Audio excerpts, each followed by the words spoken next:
The webinar will begin shortly. Please remain on the line.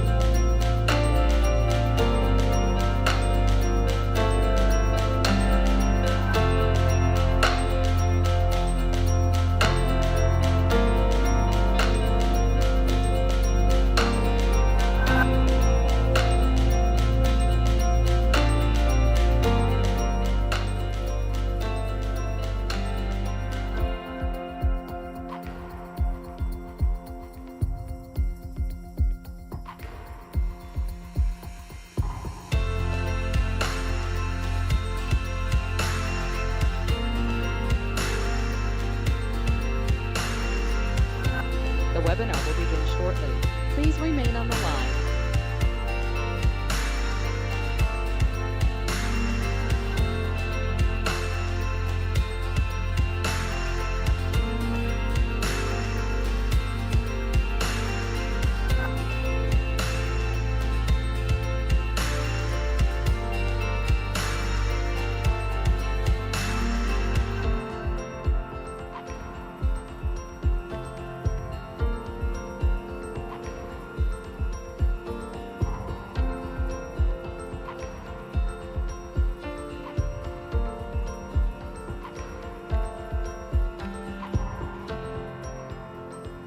The webinar will begin shortly. Please remain on the line.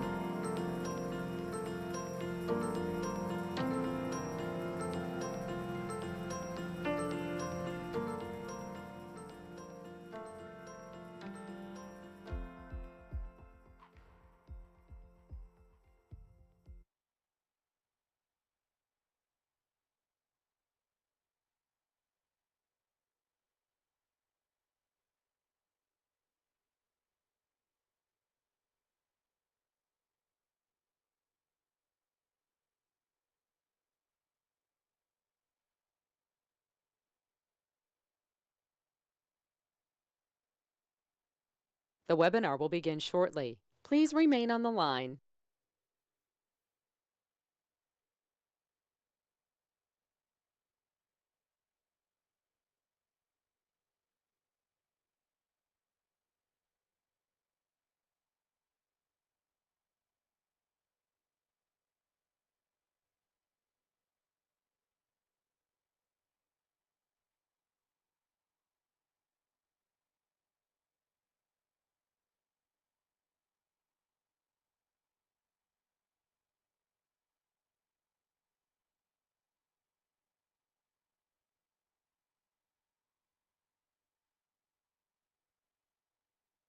The webinar will begin shortly. Please remain on the line.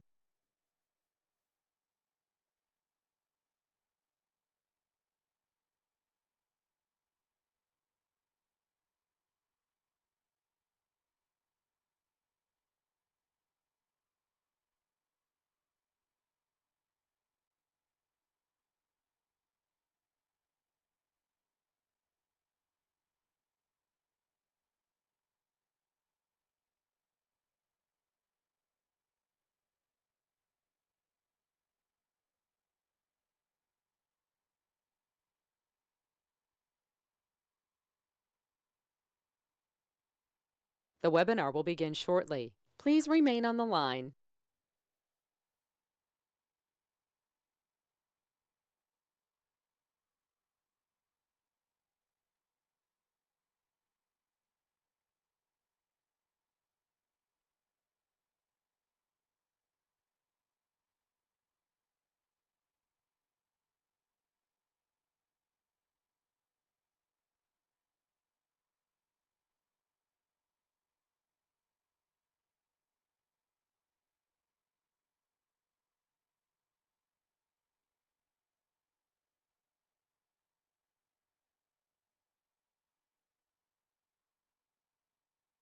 The webinar will begin shortly. Please remain on the line.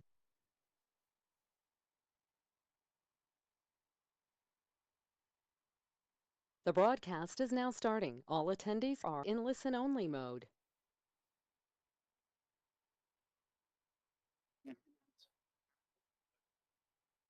Individuals online this evening as well as so we have to not only auditorium here, make sure we have families with families and and making sure everyone has good social distance.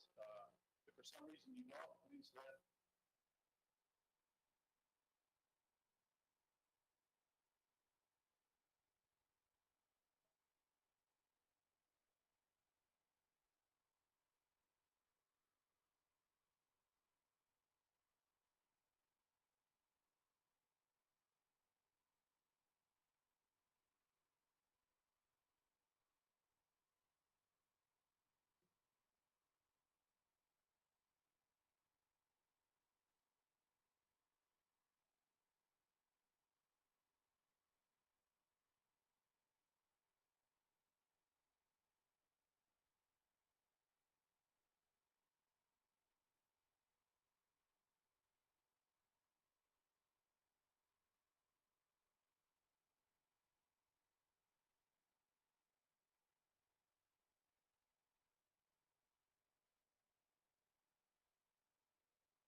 multiple the way for decades and still leading. Whereas several terms in office is the highest compliment voters give to an elected official.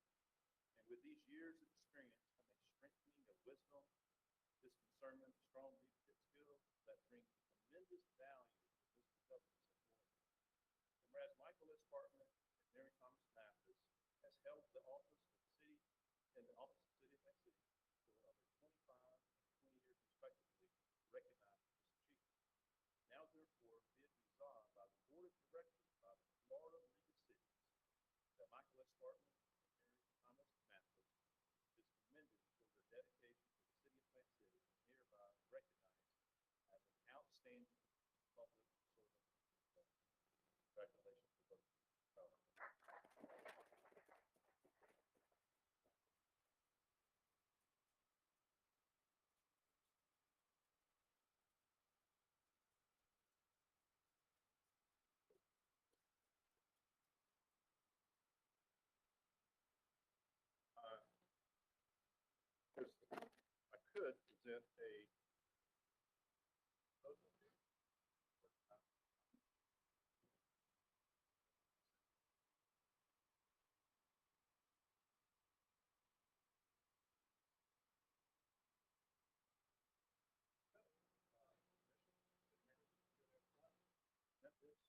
I think we'll do one at a time.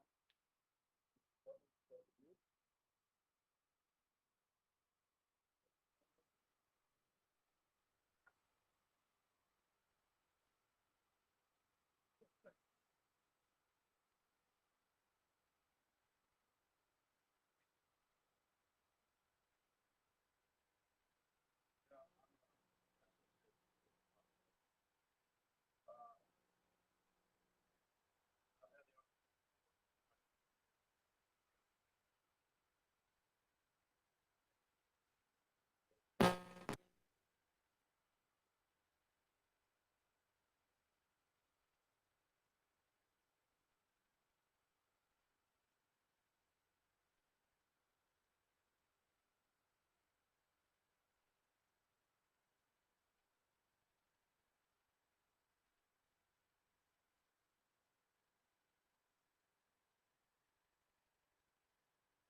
one of the things I always admire about working with you, and I've known you from the day you ran your first campaign, um, is that you took that passion you had for teaching our community, for the school systems you work with, okay, and you've always made sure that it keeps us grounded. And the reason why we're here is so that everyone's represented and that everyone, okay, is uplifted in this community, especially the youth.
to both of you who've been here.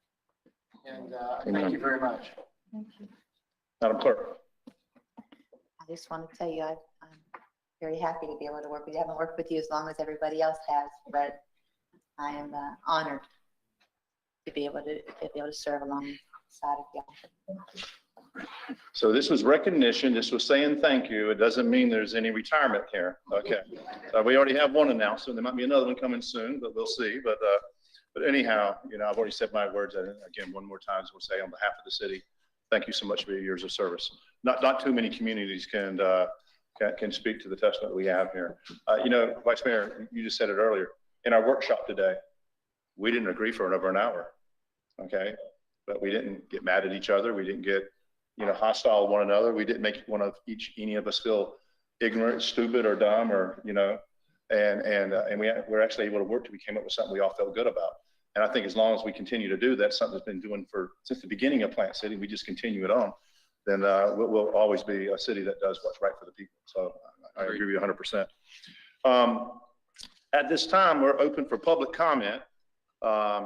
You're given 3 minutes for public comment. Public comment is excluding any matter which is scheduled for any legislative public hearing on the agenda tonight, or the subject committee quasi-judicial hearing scheduled on the agenda we have here this evening.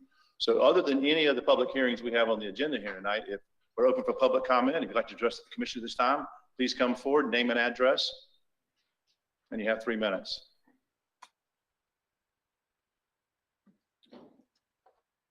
And before we start, I just want to, for the record, Madam Clerk, do we have anyone online for public comments?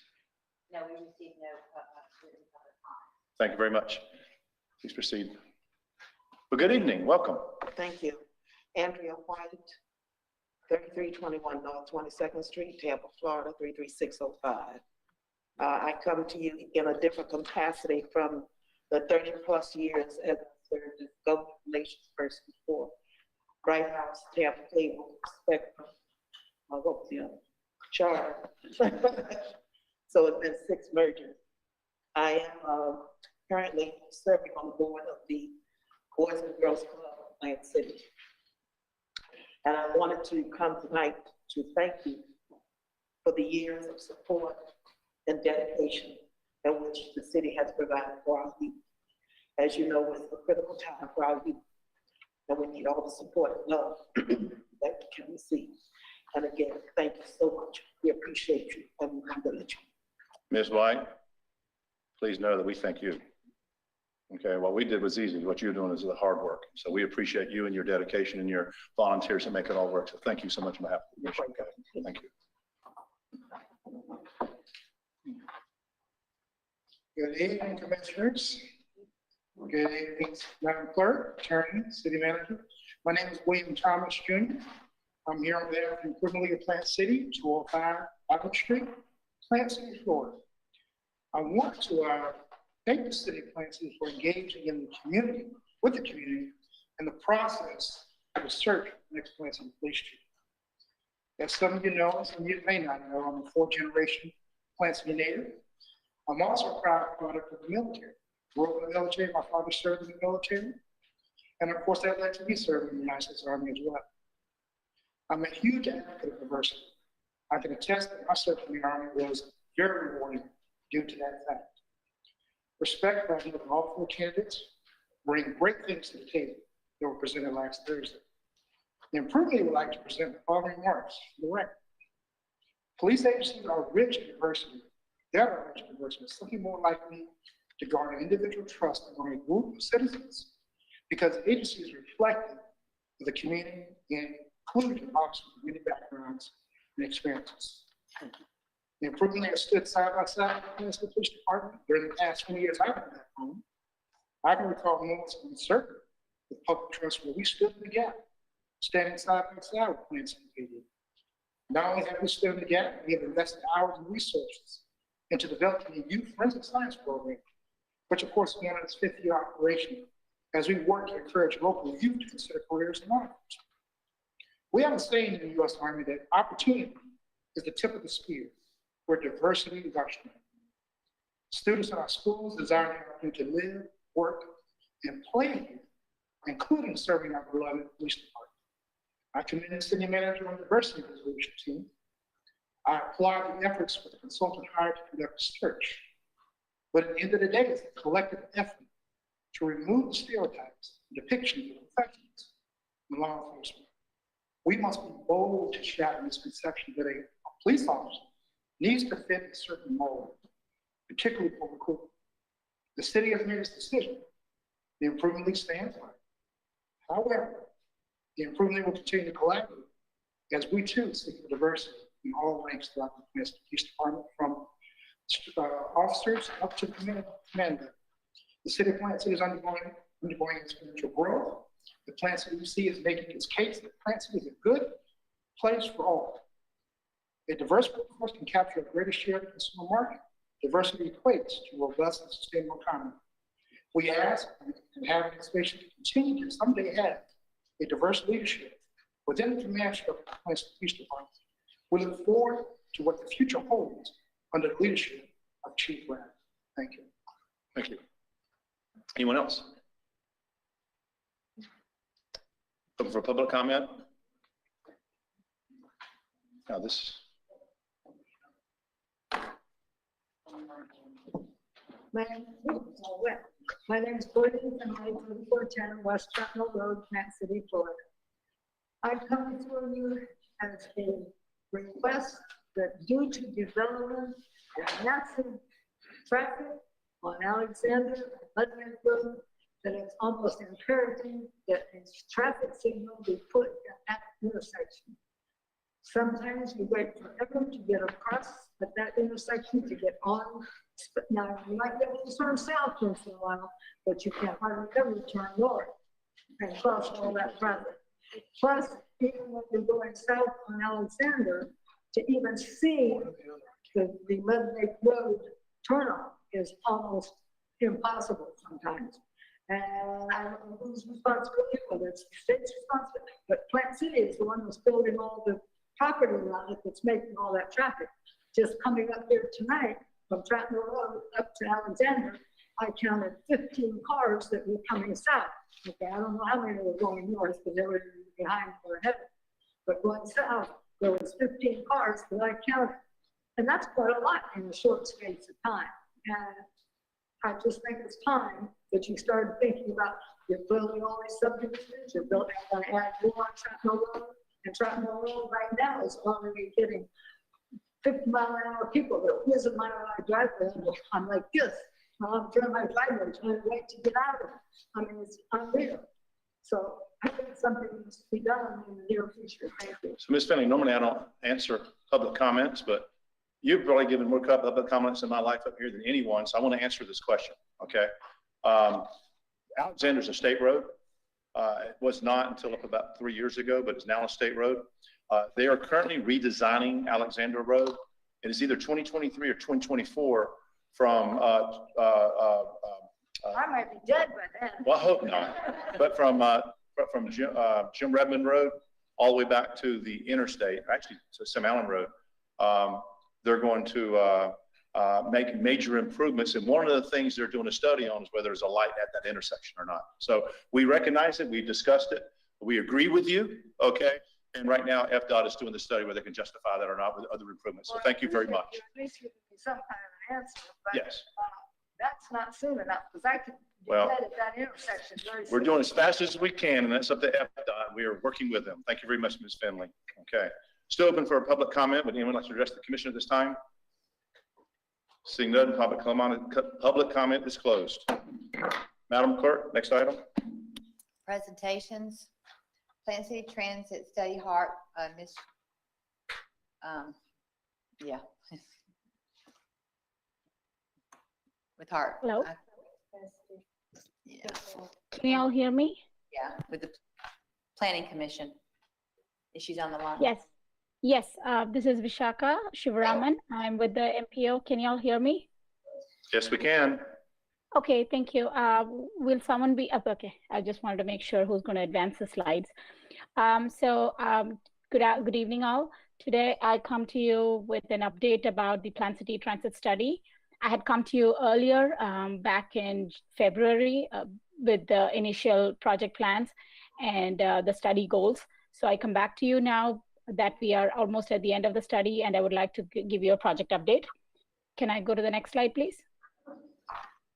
I'll be quickly going through the study overview and the initial part. You would have probably seen it before, so I'll be just rushing through it. Can I go to the next slide, please? As you can see here, the Plant City, this is the study area, what we have identified a little further of North Knights Griffin and State Road 60, Branch Forbes to the west, and the Polk County Line Road to the east, and the major corridors are shown here. You all know that Plant City is one of the fastest growing areas of Hillsborough County, according to MPO. So next slide, please. The study purposes and overcome. Again, I did explain to you last time when I was here before the commission. This study will explore two kinds of options. One is for a transit circulator within Plant City, and one would be an express route to connect to Tampa. The costs and the potential ridership would be evaluated based on, and other performance measures would be compared. Based on this, we would identify areas that would need future growth and development. And finally, a set of alternatives would be proposed that will be brought to you, and you can take the Plant City can take it for a conversation with Hart. Next slide, please. This is the tentative project schedule. We started the study back in January. We had over 2 stakeholder focus group meetings, 1 public comment, 1 public open house, and currently we are doing the board and the city commission presentations. Finally, we will have a transit study report at the end of the study around December. Next slide, please. I would just be exploring previous transit surveys that existed in the past. Next slide, please. You all might be aware about the Strawberry Connector that was operated from 2001 to 2008, which was a downtown circulator, and East County Express 28X operated by Hart from 2010 to 2017, and that had to be stopped due to ridership and budget constraints. So currently we only have the Stress connection, which is shown in the map as the red line, which operates on the right side, on the Polk County side to County Line Road. Next slide, please. Just to quickly go over the existing conditions and the commuter characteristics. Next slide, please. This is just to give you a brief idea about how the commute patterns and we try to explore the zero car households. And what you see on the map is the percentage of households that have no car. The darker the color means that area has more people with no car, and they would probably need transit the most. You can see that the areas around the downtown are most densely, are the areas which need this the most. The mean travel time to work is around 24 minutes, and 86% of the workers drive alone. So as of 2018, and this is what is really important for Plant City, that they need transit. Surprisingly, we also explored the communities of concern map by the Hillsborough MPO, which are people who fall either into minority, race, income level, seniors, or disadvantaged population. On comparing with that map, this map closely matched with that, the communities of concern areas. So which means that these people most likely need the transit the most. Next slide, please.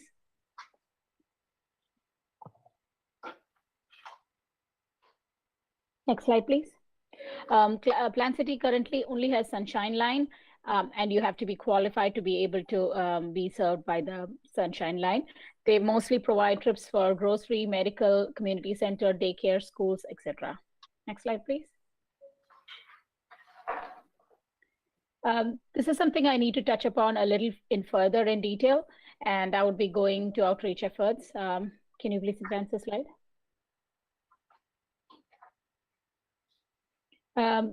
Like I mentioned before, we had a stakeholder focus group meeting in February 2020 at the Plant City City Hall. It was very widely represented by members of the community and we helped to identify the areas, the existing problem area and the areas for future growth.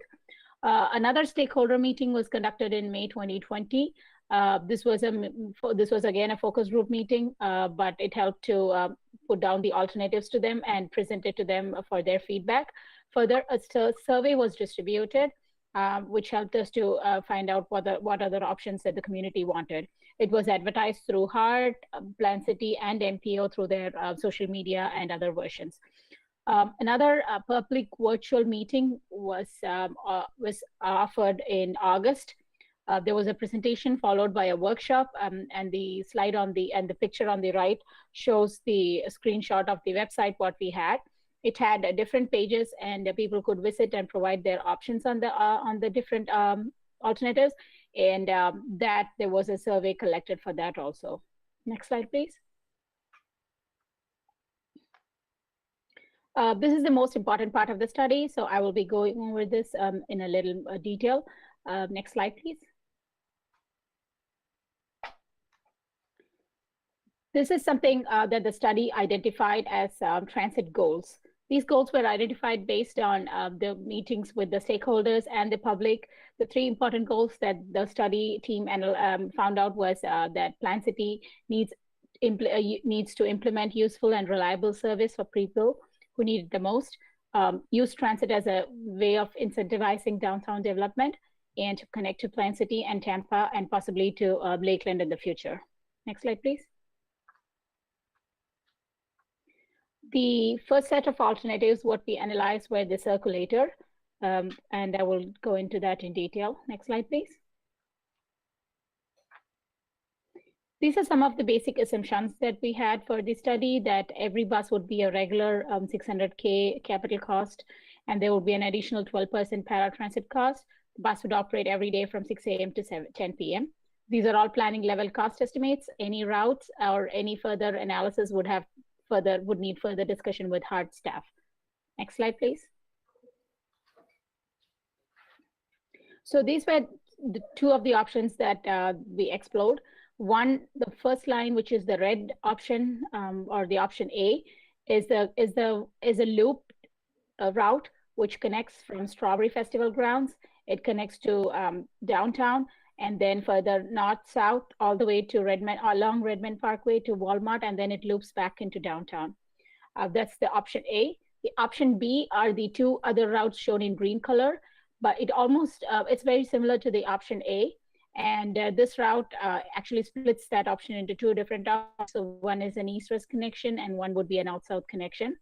And also what we would be looking at is that if you notice that the green line and the option A, B1 and B2 serve a little bit more area, and so it covers some of the residential area. So it'll be operated by two buses in comparison with the first route, which is operated by one bus, but the frequency would be more. Next slide, please. I'll just give you a minute to digest this. So this is the main cost route comparison, what we got from the two routes. These studies were pulled from HART's software, what they use for route analysis. If you can see that the option A, which is the smaller route, shorter route, was operated by one bus, but the operating cost is much lesser. The frequency is also more because it's only one bus which loops around, versus the option B. The cost is slightly more. It operates via two buses, but the frequency is less, and it will serve more people and more jobs. The statistics which show the percentage of poverty, minority, and seniors are also different in both the services. So this is just to give you an idea about what these two services offer and what are the costs of each of them. Again, this is just a preliminary analysis. Next slide, please. A third option was evaluated because there was some interest from it from the community. So this was a point-to-point service, and we used HART's Downtowner as the comparative comparison as a case study. If you notice that we use the same size of the downtown of Tampa with the downtown of Plan City as the study area. So we noticed that these were the following numbers: the about 1.6 million operation cost annually. It would serve about 14,000 people, and there would be a cost of about $5 roughly per passenger, which is currently borne by HART, and the funding is through a grant with a 50% local match. It's an app-based service, so people can use it from their phone, and it's a short wait time. Next slide, please. Ms. Shava, you still there? I'm there. Can you hear me? Yes, okay. Okay. I don't know if you heard my last slide. Please let me know if you don't hear anything or you want further clarity. Yes, we got option C, came in very clear. Okay, next slide. Do you want me to go over that or can I move on? Now go, keep on proceeding. Okay, next slide, please. So again, about the limited options, this is, we use the similar assumptions as the other one, where every bus would be a normal 600K capital cost bus. It operates Monday through Friday from 6 a.m. to 8 p.m. and on the weekends from 10 a.m. to 8 p.m. It will be served by 2 buses, one starting from Tampa and one starting from Plant City at the same time. So next slide, please. This is the map where we try to embed all the 5 options into one map. So I will just try to explain to you, just in case it's hard to understand. I would say that the blue color, which is the Route 28X, was exact same route as was operated by HART.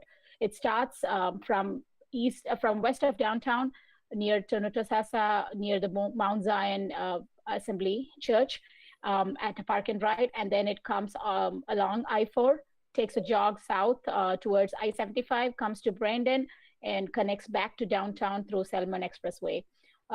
It is one of the longer routes, but it's the same route as was used in the past.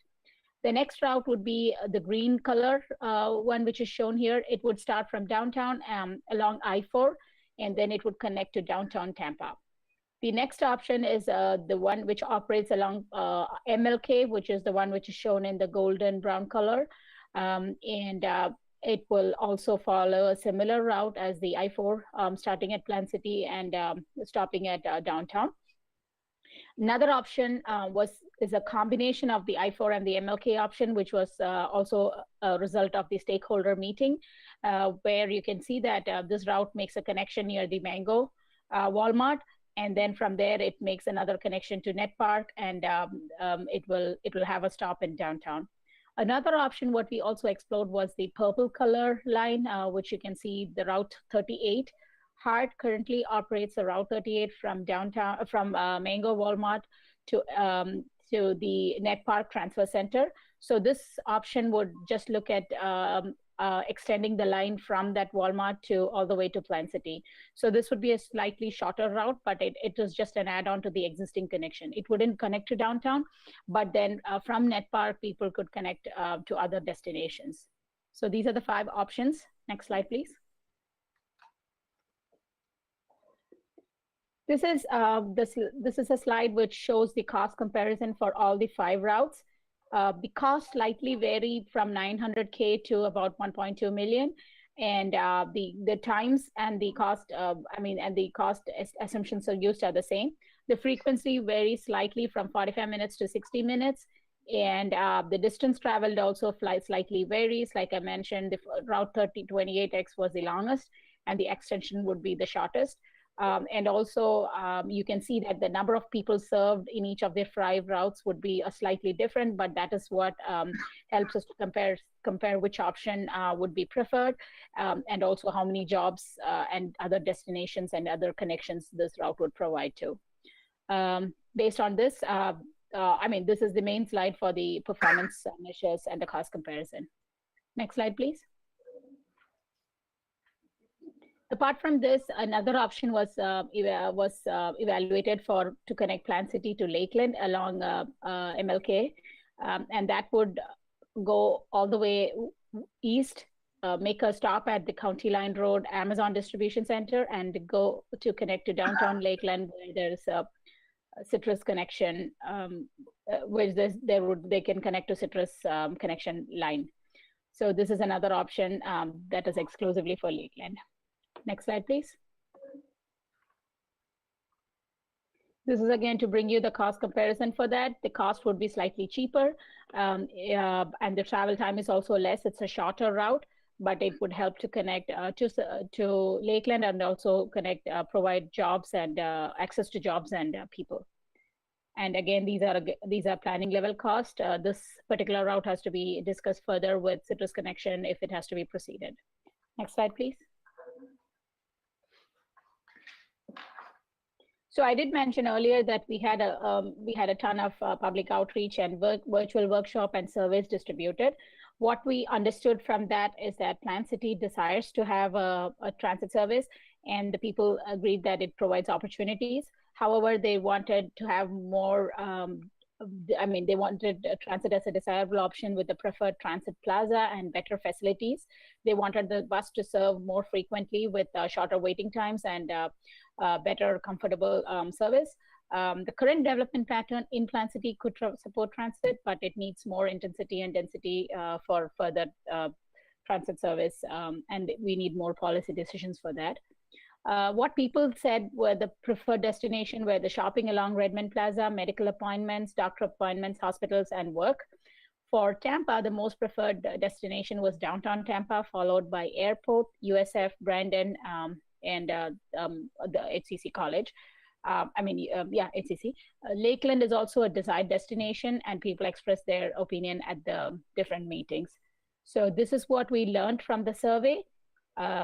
I would just like to present this study to you for your questions. I'll open it up for questions, and also if you would make a motion to support the study, that would be something I would be desiring.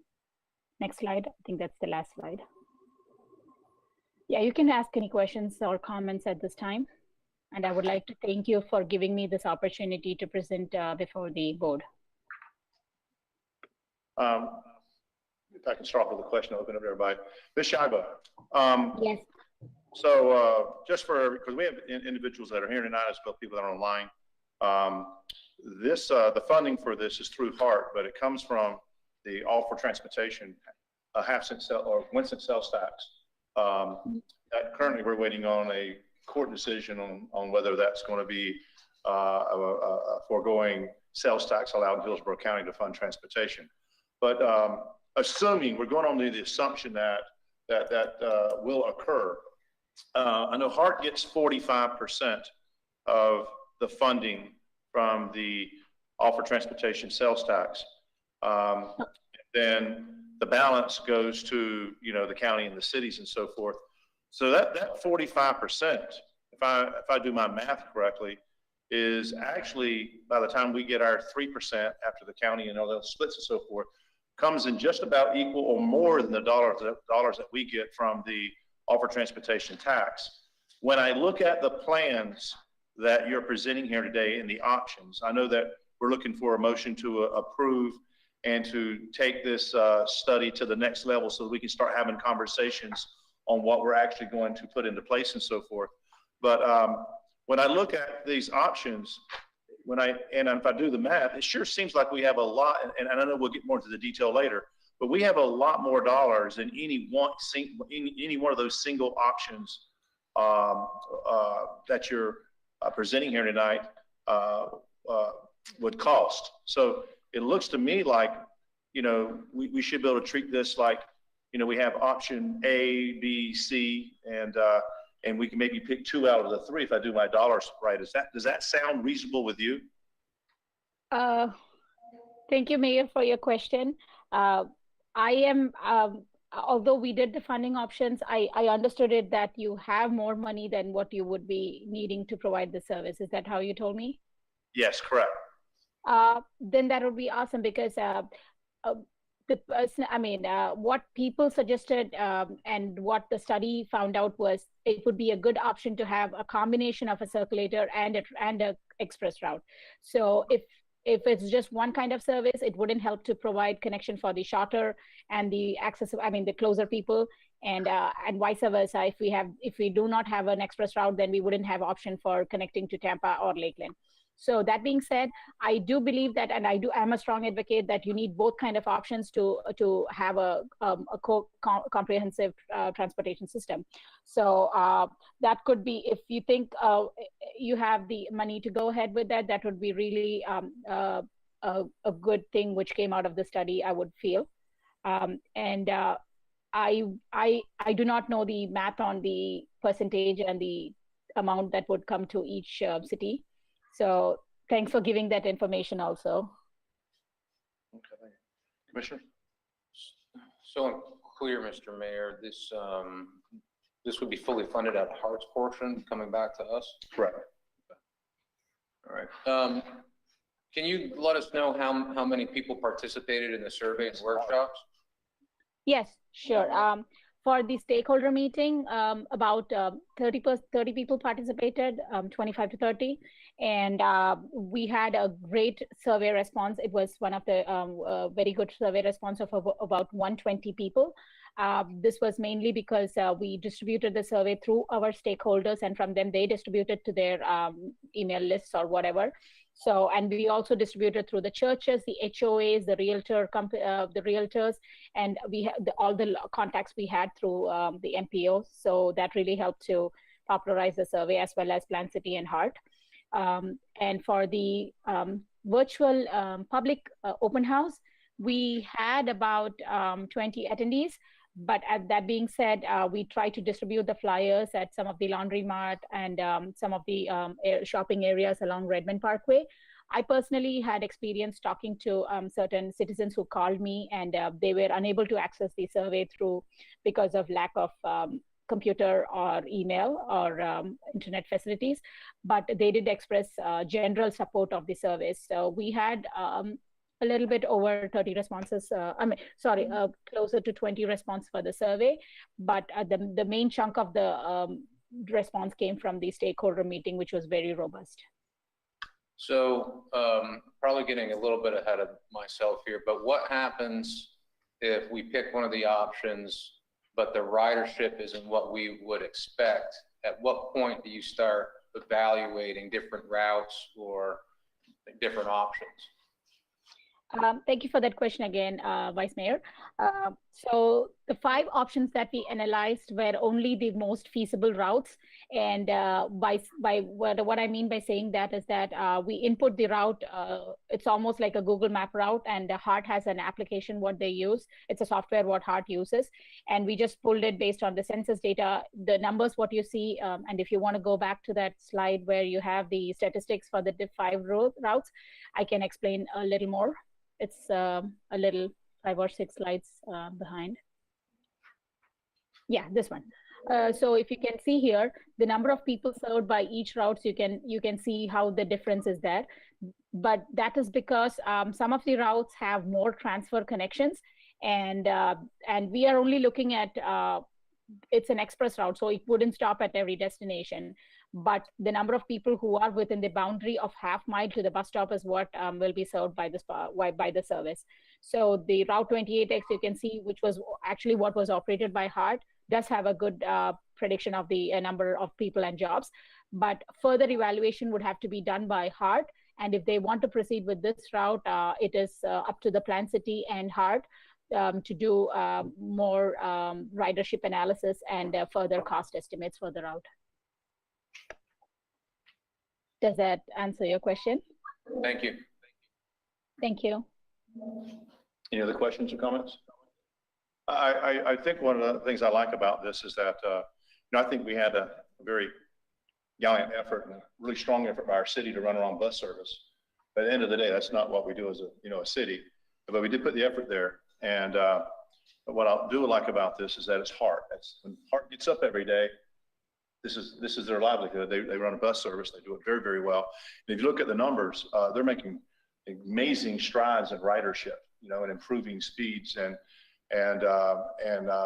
they're investing heavily into those numbers. And so this allows us to be able to have, their board of directors is ultimately the ones going to make the decision. Okay, but we're asking that these dollars are from Plant City. They should be spent in Plant City. So I think that between the board and this board, we have an open dialogue here where we can make sure that we give the best route, the best service we can for the dollars that we're collecting from the offer transportation tax, and then there's nothing to say at a later point if we have a lot of success here is the citizens of Plant City do not pay the Hart ad valorem tax, and that would have to be a referendum if we ever decide to go that route one day. They have turned that down in the past, okay? And, but this is without having to ask our citizens to approve that HART ad valorem tax. This was the mechanism that gives HART the ability to serve our community and our ability to have a certain amount of funds to be able to service our community.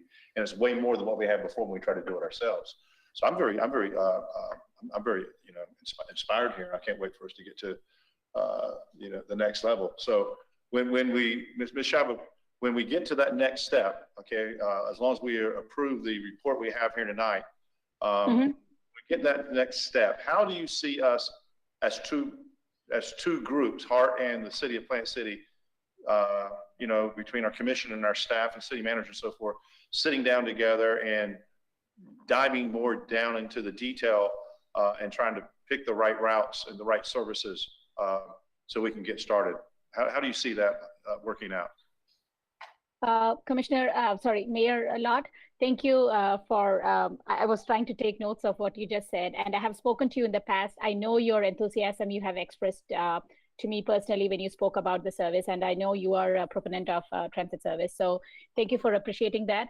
And I really think, I do understand that it's ultimately up to the HART board of directors, but what I heard from the community in general, the public, the citizens, was that they do desire a transit service.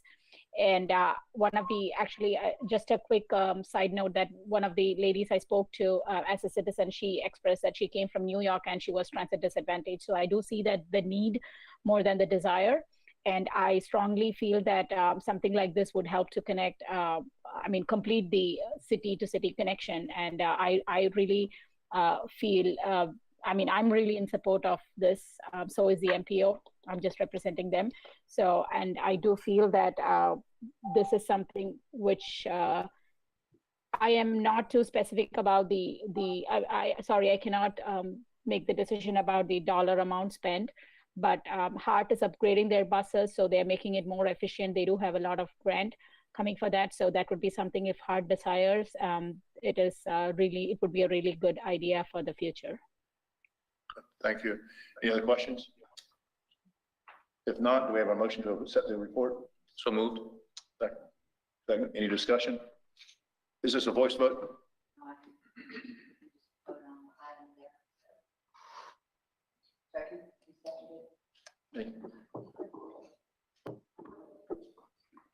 Okay, please place your vote.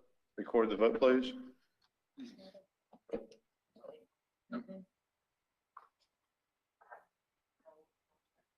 Yes.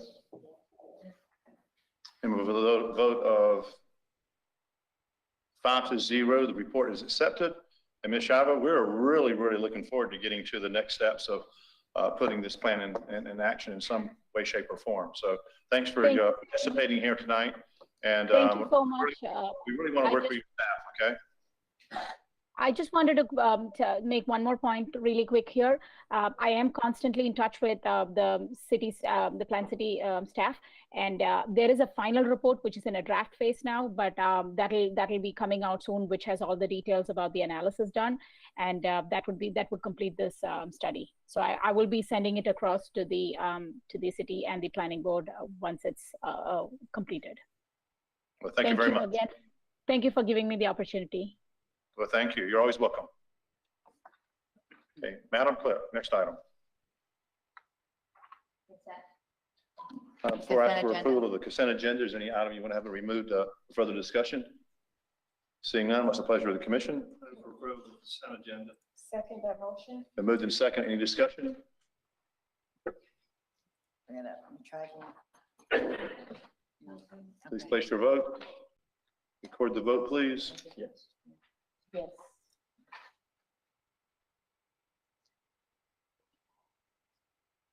And the consent agenda is approved with a vote of 5-0. Ms. White, just what you wanted, right? Thank you so much. And again, thanks from all of us. Okay, Madam Clerk, next item. Reports of officers, boards, and committees. City Manager. Good evening, Mr. Mayor and Commissioners. Pleasure to be with you tonight. I've got several things, and as you see from the agenda, I actually have 3 action items to be brought forward tonight. But before I do that, I do want to comment on the fact that, as you all know, I just concluded a rather extensive process in the ongoing search for our next chief of police. And last week on Wednesday, Thursday, and Friday, we conducted a number of exercises that included interviews and some other interactions. We also held a public meet and greet on Thursday evening, and all of you attended that and had an opportunity to meet the candidates for yourself. And I think every one of you commented to me at some point during the evening with the most factual thing that was said all night, and that was that I had a very tough job in front of me to make a decision, because we ended up with 4 extremely qualified candidates, and they all did extremely well in the process. But at the end of the day on Friday, after going through the last step in this, it was clear to me that one candidate stood out as clearly the best fit for our community, our police department, and our future as we work to maintain the path that we're on with professional law enforcement professionalism and excellence. And that candidate was James Bradford, who was most recently a colonel with the Hillsborough County Sheriff's Office. Today, I met with Mr. Bradford and I made an offer of employment as chief of police, and it was accepted. As a result, Mr. Bradford will begin his tenure with the city next Monday, November 30th. That will allow for us to have a transition period with Mr. Bradford and Chief Duncan as they are able to bring him up to speed and familiarize him with the department and prepare for the transition from one chief to the other. I think it's going to be aided by the fact that Mr. Bradford is a longtime law enforcement professional here in Hillsborough County, but more importantly, he spent a bit of his career, a significant bit of his career, working in and around the Plant City community. So he is not unfamiliar with our city. He's also a resident of the greater Plant City area. And I think that brings a certain strength to it as well. I'm very excited about this selection. I've had several good conversations with Mr. Bradford, as I did with the other candidates, but now having the opportunity to have an additional one-on-one, I am very excited about what he brings to our police department, what he brings to our community, and I am looking forward to seeing him enact some of the community-oriented and quality of life focused programs that he and I have discussed. And again, he will begin his tenure with us next Monday, November 30th.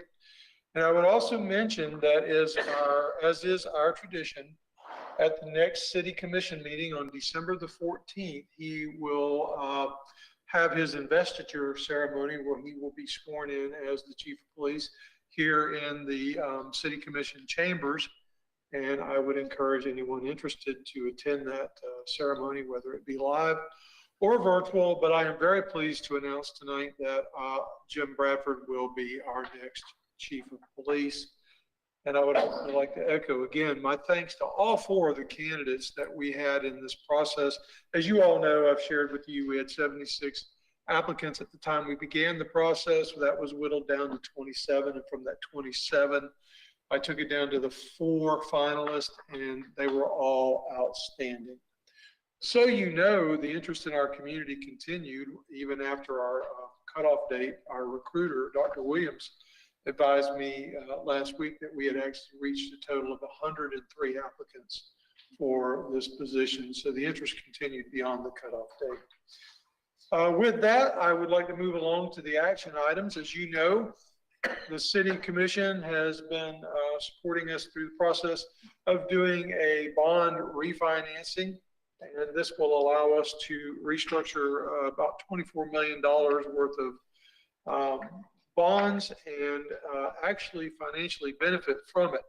As this is the final action on this particular issue, I have asked our CFO, Diane Reichert, to review exactly where we're at, what it means, and what we will be achieving through this refinance. With that, I'll turn it over to Diane. Good evening, Mayor and City Commissioners. I appreciate the opportunity. We obviously started this utility system refunding revenue note series 2020, and this is the culmination of it. We have 3 loans that we're going to refinance, pay the debt off on Wednesday, November 25th. It's $23 million. There was 3 debts, 2005, 2006, and 2007, for our water and sewer fund outstanding debt. The timeline was we began on September 14th, and at that meeting, we talked to you about the fact that we were going to have these refunding opportunities. Excuse me. Craig Dunlap of Dunlap and Associates is our financial advisor. He is on the phone tonight if we have any questions. And then Dwayne Draper with Bryant Miller and Olive, he's in the audience tonight if we have any questions for our bond counsel. September 28th, then we brought it back to you and said, do you want us to just have a lower debt service payment, or do you want us to go ahead and apply it towards a specific construction project? And we're going to apply it to the utilities maintenance solid waste facility.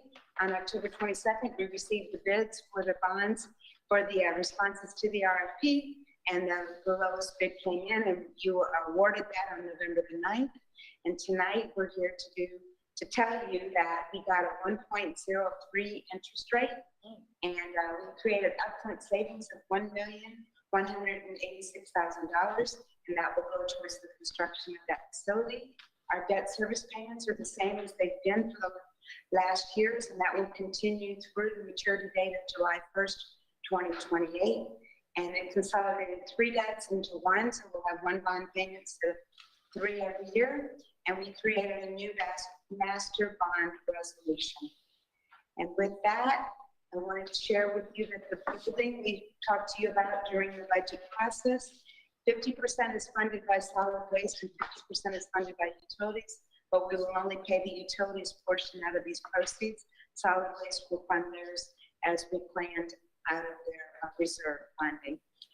And the last thing is tonight before you is 2 resolutions to approve to issue this utility system refunding revenue note series 2020 for an amount not to exceed $24,250,000, and Truist Bank was the one that won the award. And with that, I have any questions you may have. I just want to thank everybody that participated in the process on my staff and the team that we have put together. It was a good process. Same manager, city attorney as well. Any questions, Diane? I have a comment. Thank you so much. And this is a no-brainer. Interest rate of 1.03 and a savings of over 1.1 million. Thank you so much for your hard work on this. And like I say, this is a no-brainer. Thank you so much. I feel a little dirty. It's almost like stealing. I didn't say that. You're being recorded, you know. I know, it's free money. Great.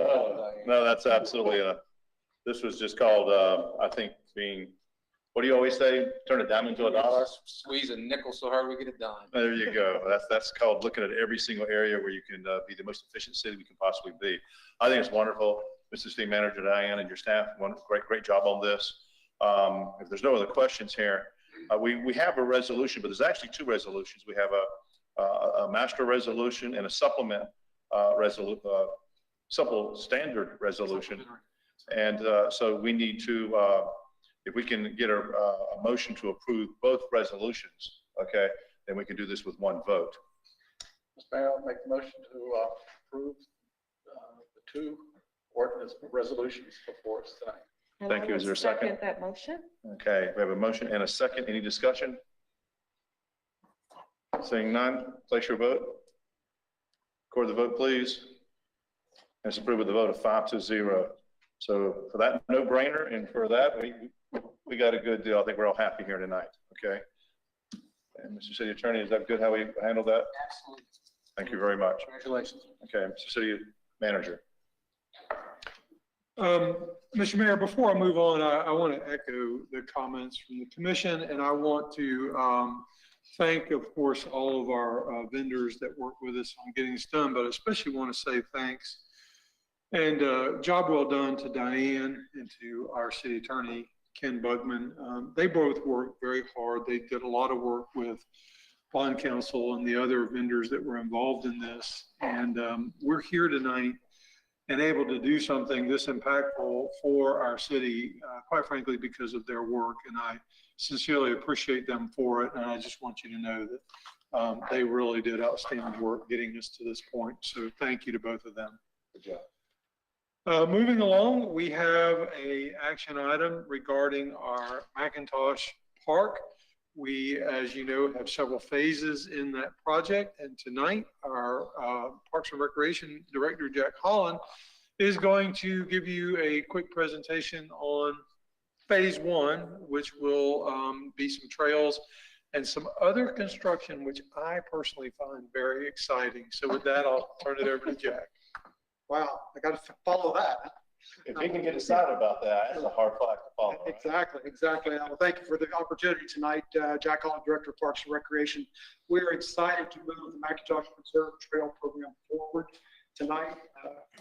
This presentation now, I just want to make a point that the photos that you see in here were taken at the preserve. So we're getting a taste of some of the preserve as we see this presentation tonight. 100% plans were advertised for bid back in October. We received 8 responses to develop a trail system and a portion of the 363-acre park. The scope of that RFP was 2.3 miles, give or take, of at-grade compacted aggregate trails and at-grade compacted aggregate parking lot, as well as some other amenities such as a climbing play structure, some benches, trash receptacles, and elevated steel observation tower, very similar to what you see here in the photograph. The schedule is 120 days for construction. We are having a meeting on November 30th, which is next Monday, as a pre-construction meeting with the vendor. He will be given a notice to proceed on next Monday. So on December 1, the clock starts, and 120 days will take us into first week of April. And the holidays will stretch into probably April 5th. So I should have been updated to April 5th, as we should be completed. So what we're looking for tonight is authorization to move forward with this contract. The contract's with Stellar Development Incorporated for $491,620.69. This is the base bid plus the alternate for the play structure. And that will get us started on our McIntosh Preserve improvements. With that, any questions? We can help you with that. Yeah, Jack, Mr. Holland, if you would just tell us a bit about how much you saved, because the original budget was $630,000. So Right, our original budget was $630,000. We do have a consultant fee that helped us lay all this together. So we will still, right now, currently have $529,000, I believe, left over. This is close to 500 coming out of that 529 that's a balance remaining. So we still have money left over. And funding for this comes from 2 different grants. Two different sources. One is city match of the legislative appropriation grant we received from the Florida legislature a few years ago. Good job. Any questions, comments? City manager? Well, I don't know about everybody else, but I'm excited about that tower that's getting built out there. I love vertical, and I'm just really excited about the tower. I'm only disappointed because I was, for some reason in my mind, I had imagined it as like 98 feet tall, and I see it's not quite that much, but I'm still very excited that this is the first of what will hopefully end up being several observation towers of this type that will end up out on the preserve, as long as, as well as our long range plans to include boardwalks and additional trails and so forth. This is a very important first step to building something that Plant City residents and visitors are going to enjoy for generations to come. And I'm just really excited to see this get started. But also we're taking something to enhance a water solution and making a park out as well. So it's being dual dimension. Absolutely. Not this phase, but yes, absolutely. Once we get to the final overall. Correct. I just for an update on that, we have 30% project. We're working on 30% plans right now for the rest of the project. We had a meeting today, and everything's moving on target. It's moving forward as well. So I don't have those details on Spike. Our utility director has those details, but we have that meeting today with our consultants, and that 30% plan that we're moving toward is moving on target. Maybe there's a 98-foot tower in those times. We're working on that. The beauty of all of this is this will secure the future of Plant City's demand for water. And that's a big deal because, as you know, water is a limited resource and you have to go to SWIFT to get a permit for potable water permitting.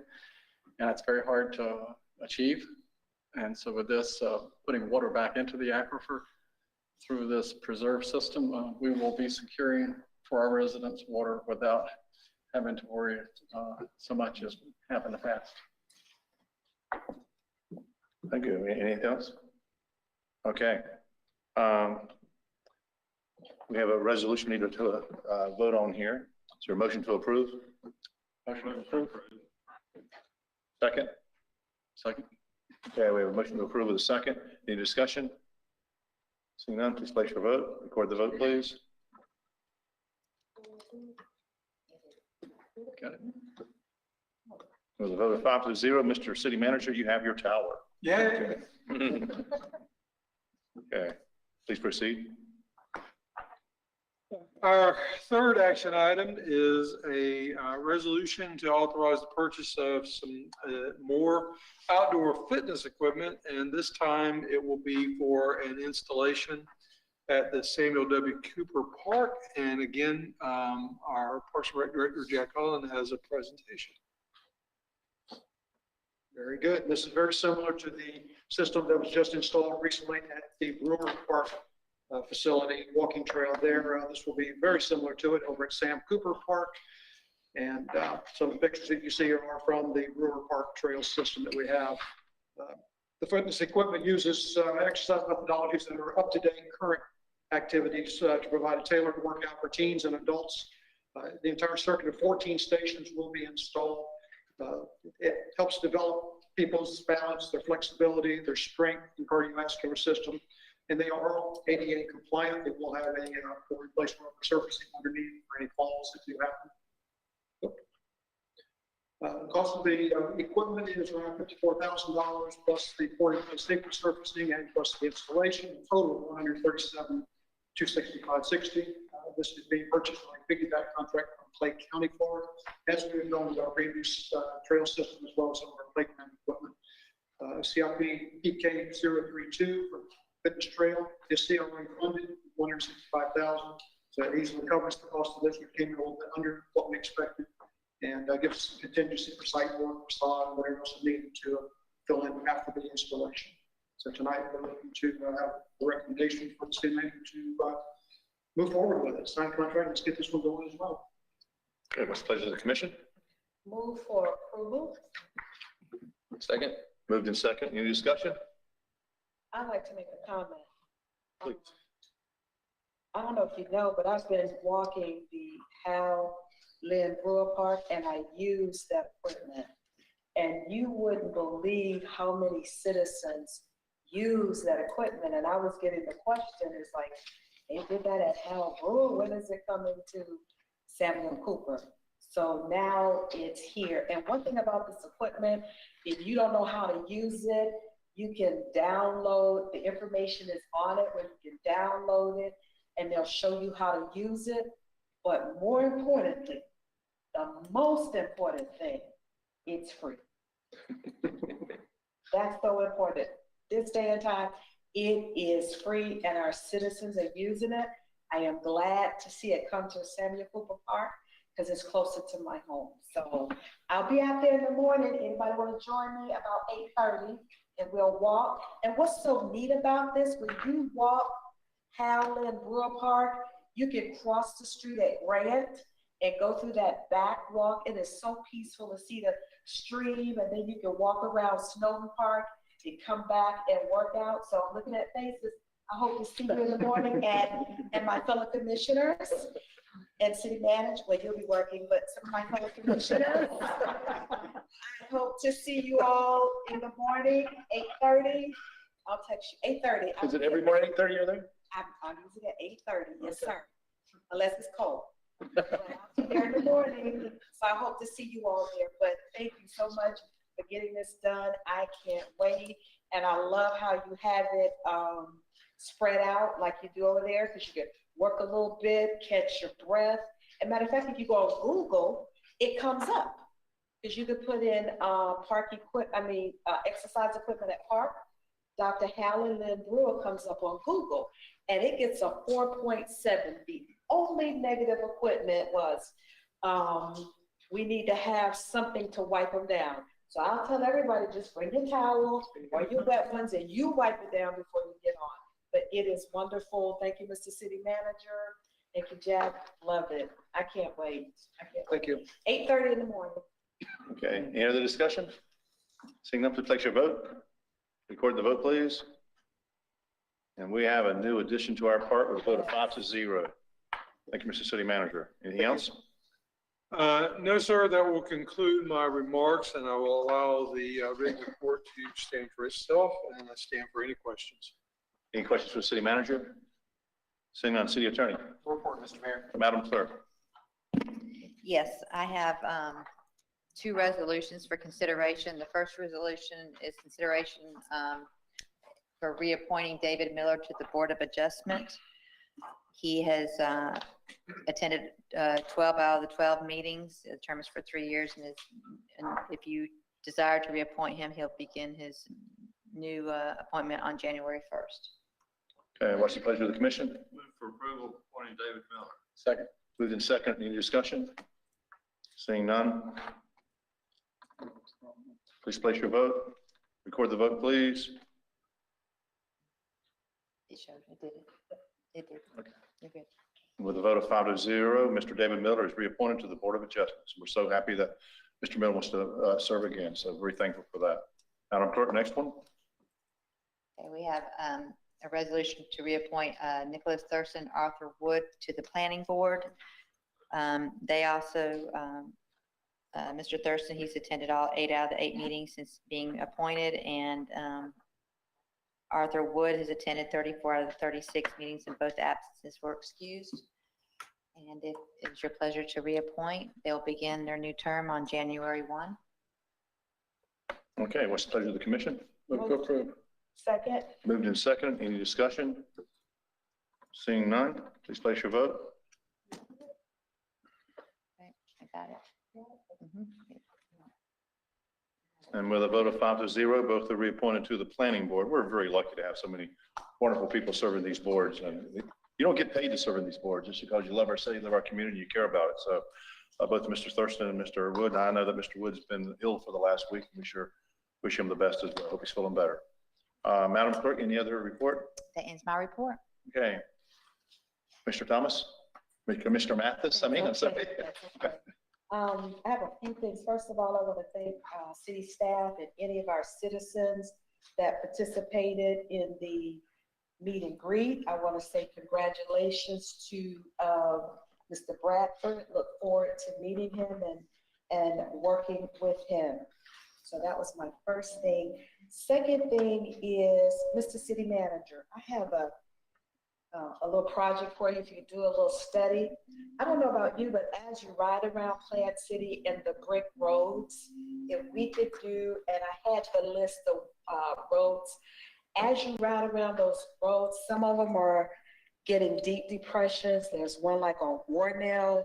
There's one right here on Mahoney, Palmer. If we could do a study on the brick streets that we have for whatever reason, hopefully they could be repaired, but they're getting deep depressions. Sorry, Mr. Holland and his group, I mentioned that the Optimist Club had donated, and I thought it was 2 scoreboards, but there was actually 4 electronic scoreboards, because when I walked in, I only saw the 2 scoreboards at the community center, but there were 2 behind me. So please let the Optimist Club know, and those can be quite expensive, but they donated 4 electronic scoreboards at the community center. That's great when organization gets together and supports city city events and things of that. Last thing I want to mention were 2 things. I know the Christmas parade is coming up, and I'm so grateful that that organization took my recommendation about doing the virtual, and our mayor and our city manager will be doing the virtual parade. They will be the MCs. And I know there's going to be a meeting about the parade participants and what they need to do to stay safe. But there may not be a meeting of those that will be viewing the parade. And I know that the Focus has put it out. Things have been put out to our citizens and those that are visiting for our Christmas parade on the 4th. All I want to say, we want everybody to stay safe. If they could just remember hand, face, space. If you're out there, have your hand sanitizer, your face mask, and then space out. And it's a wonderful time of the year, but for the ones that are viewing it, hand, face, space. Last thing, I always like to recognize our employees, and I want to say, first of all, to Ms. Diane and our city attorney, thank you for working on that project. We really appreciate it. But another thing, to our general service department, I was out walking one morning, 8:30, and our general service department, they're responsible for putting up the Christmas decorations. And they actually got out and they were putting those trees out in the pond at Hal and Lynn Brewer Park. And they've been putting them up all over. They're down at Cooper Pond in the water. It was something to see. So I want to say a special thank you to the General Service Department, because they've been working about 3 or 4 weeks getting ready for this glorious time that we'll be celebrating the holidays. So that is my comment, sir. Thank you. Thank you, Commissioner Dotson.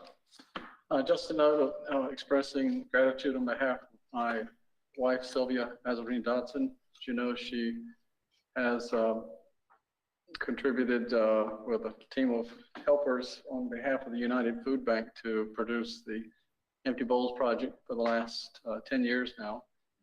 The project this year had record-breaking success. It earned more resources and contributions and grants and participation with the 5K run by doubling the number of runners and folks coming in to enjoy the soups that were provided by, what was it? Forgot the number now, 28 chefs, I think it was, that was producing That's a lot of chefs for the day. Yep. Yeah. And they were really tasty because I think I had a sample of all of them. You had 28 or 28, huh? I bought $100 worth of soup tickets. That was a lot of soup in the fridge when I came home. So it was a very nice day. It turned out very well. And she wants to express her gratitude in particular to Jack Holland of the Recreation Department for the assistance provided by them, to the city manager and other members of the staff that helped with setting up the facility to prepare for the day's event. And that's all. Thank you, Commissioner Spartman. Thank you. I will yield my time to all this expensive attorney sitting out here so that we can proceed along and get into the business that they're ready for. No further comment. I was hoping you had the buck score. Vice Mayor. It's great to see things moving forward in Plant City, all the hard work of all the team members in the city. It's been, a challenging year for everybody, but, when adversity comes along, we always rise to the occasion. So, Mr. City Manager, all of your team, all of our employees, thank you for keeping things going. Excited about how this year's going to end and how next year's going to begin. Of course, the holidays are here, my favorite time of year. For me, if the world according to Nate, Christmas starts the day after Thanksgiving and it ends New Year's Day. No decorations in the Kilton household until the day after Thanksgiving. But since Commissioner Mathis mentioned the Optimist Club, our tradition is to always go there to get a Christmas tree. It's important to support our local organizations that, contribute back into the community. So that's what we'll be doing. Looking forward to it. You must be related to my wife. She has the same role. Gotcha. She's giving you a thumbs up over there, I think we've all bought Christmas trees at the Optimist Club since we've been in Plant City. That's right. It's by the Plant City High School if you don't know where they're at. Okay, I'll yield my time as well. We have a lot more items here, some big decisions to make. We got a lot of time to spend here, and it's after 9 o'clock. So we're gonna try to keep everybody here till no later than midnight, I promise. Madam Clerk, next item. Thank you very much. You almost said that with a straight face. Legislative public hearing. hearing.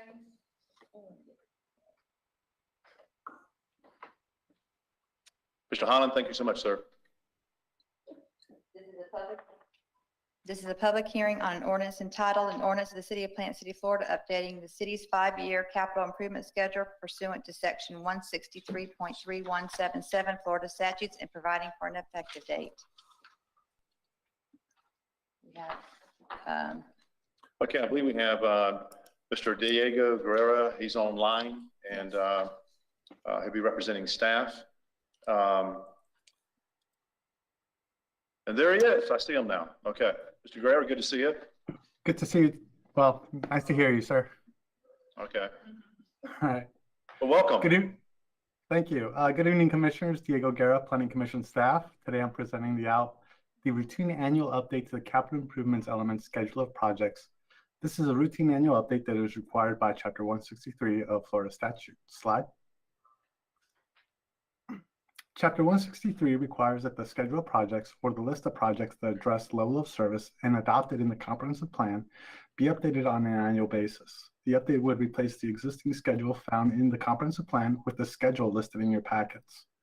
City staff identified projects in the capital improvement program that affect levels of service, and it is these items that make up the schedule of projects. The update is accomplished by ordinance, which is permitted under Chapter 163 and does not follow the standard plan amendment process.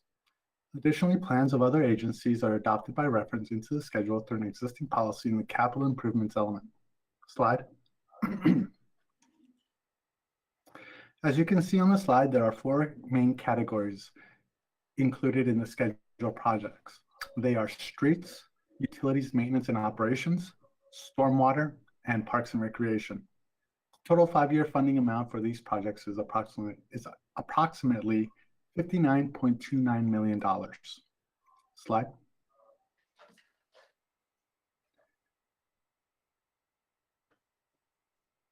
Planning Commission staff examined the schedule of projects with respect to the goals, objectives, and policies in the comprehensive plan.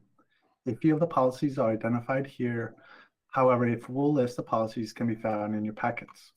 The schedule is consistent with the Capital Improvements Policy 1.1.14, which states that the top priority for funding is for repairs or replacement of obsolete or worn-out facilities. All the projects meet this description.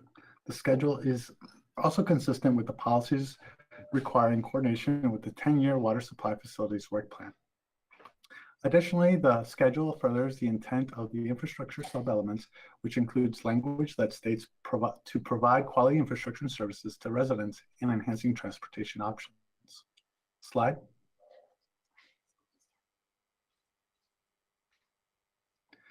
At its 12 October regular hearing, the Planning Commission found the FY21 through FY25 capital improvement element schedule projects update consistent with the goals, objectives, and policies of the Imagine 2040 Plant City Comprehensive Plan and recommends the City Commission approve and adopt the schedule of projects.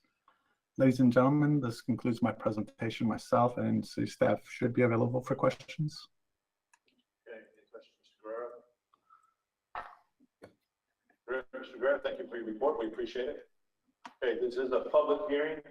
Would anyone like to address the commission at this time regarding item 8A on the agenda? This is a public hearing. Public hearing is closed. What's the pleasure of the commission? Move to approve. Second. Motion to approve with a second. Any discussion? Seeing none, please place your vote. Record the vote, please.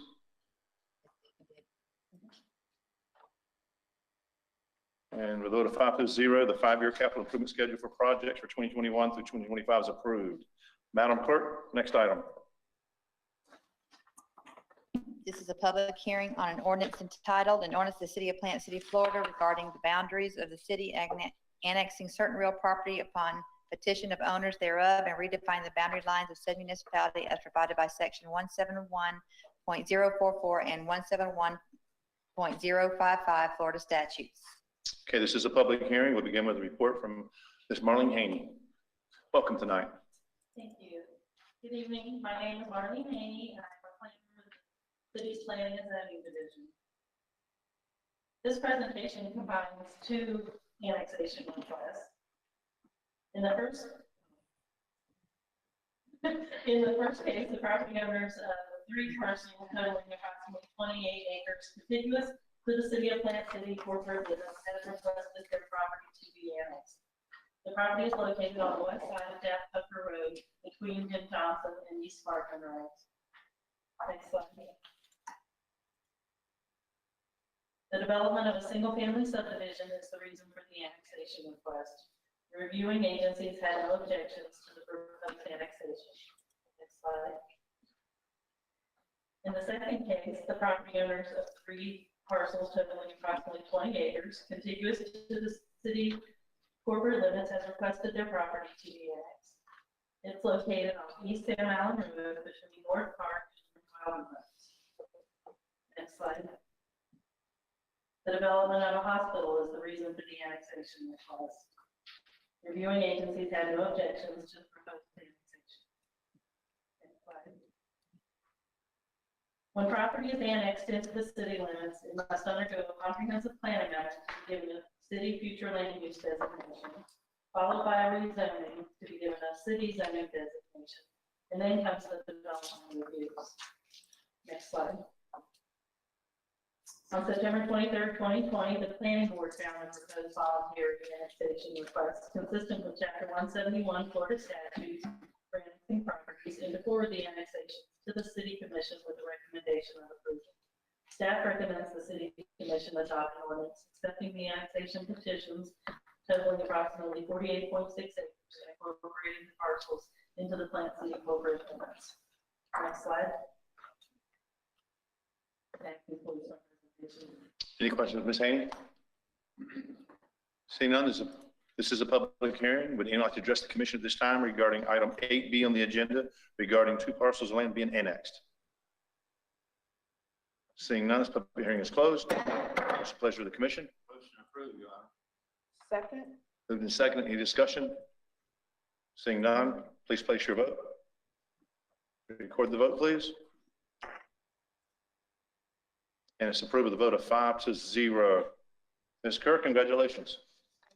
You've been waiting a long time to see that vote. We're very excited about the future. Thank you very much. Okay. Madam Clerk, next item. Quasi judicial public hearings.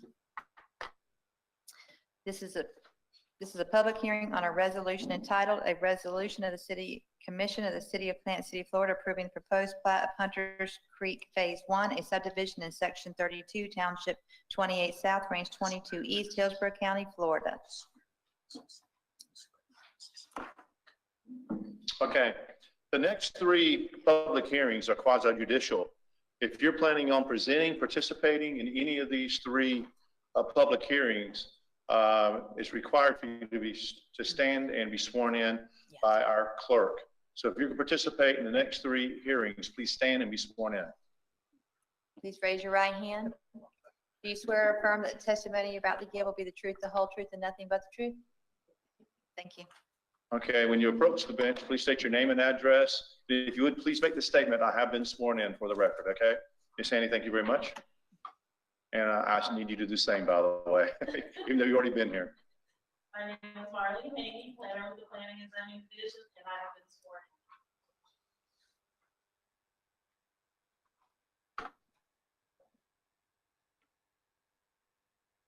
Case PB 2020-26 is a request for a final plat for Hunter Street Phase 1, creating a 2-lot subdivision within the R2 multiple family dwelling district. The property is located at 765 West Grant Street and is currently the site of a senior living facility, Grace Manor at Hunter Street. This slide shows the proposed final plat.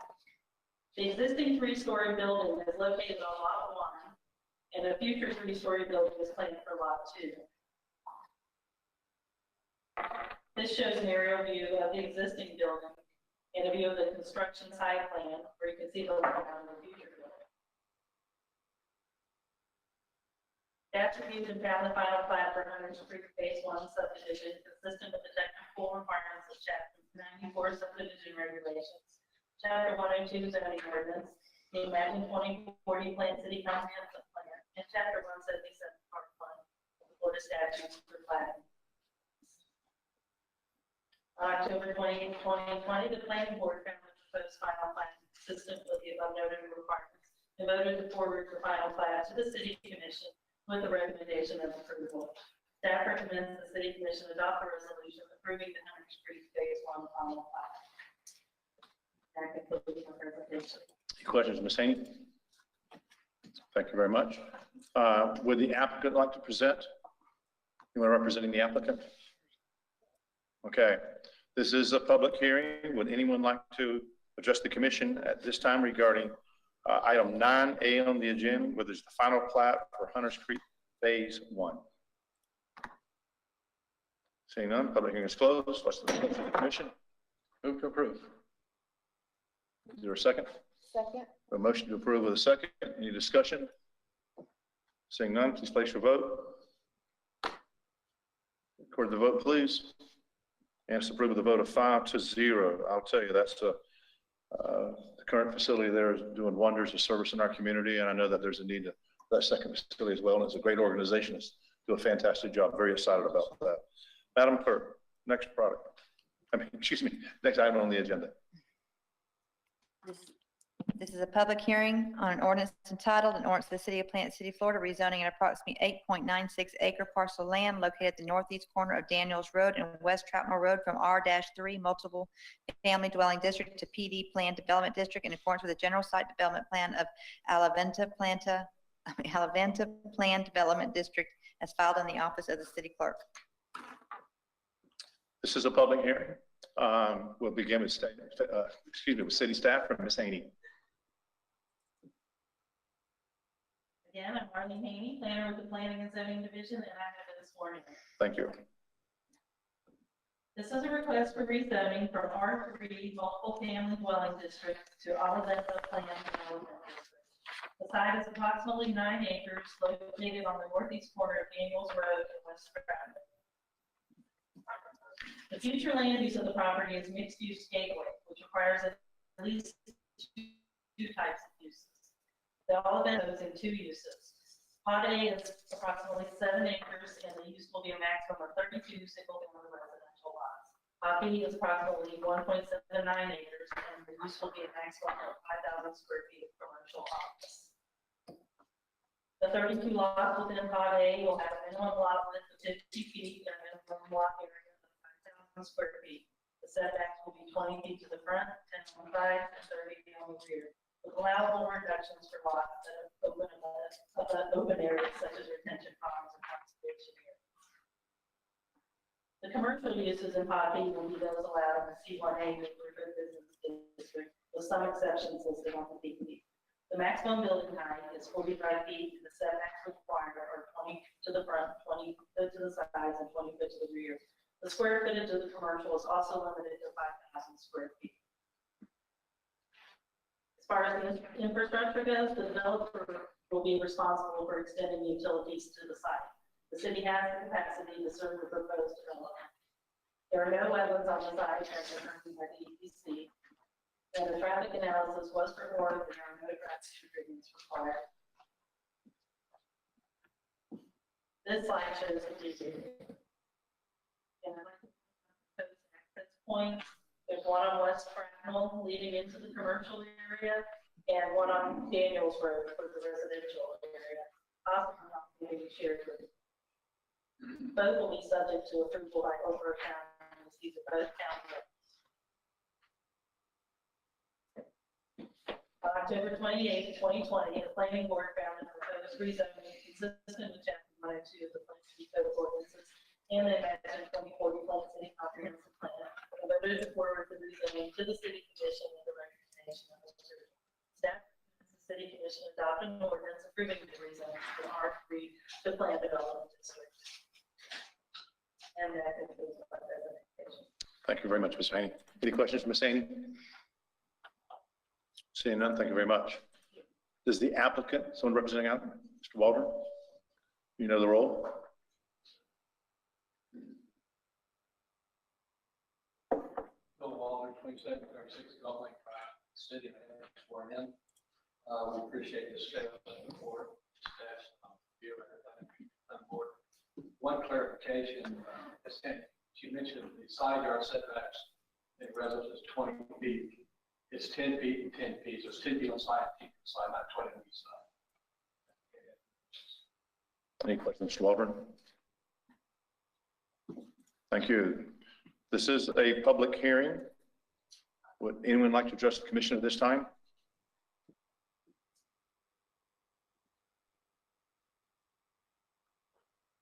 Ms. Finley, please state your name and address, and please state you've been sworn in. I still, for the record, I need to tell you your name and address, and please state that you've been sworn in. 10 West Chatnell Road. And I have been sworn in. I'm sorry. Yes, sir. Okay, very nice. I We're stood good. over there and raised my hand. Okay, we got it.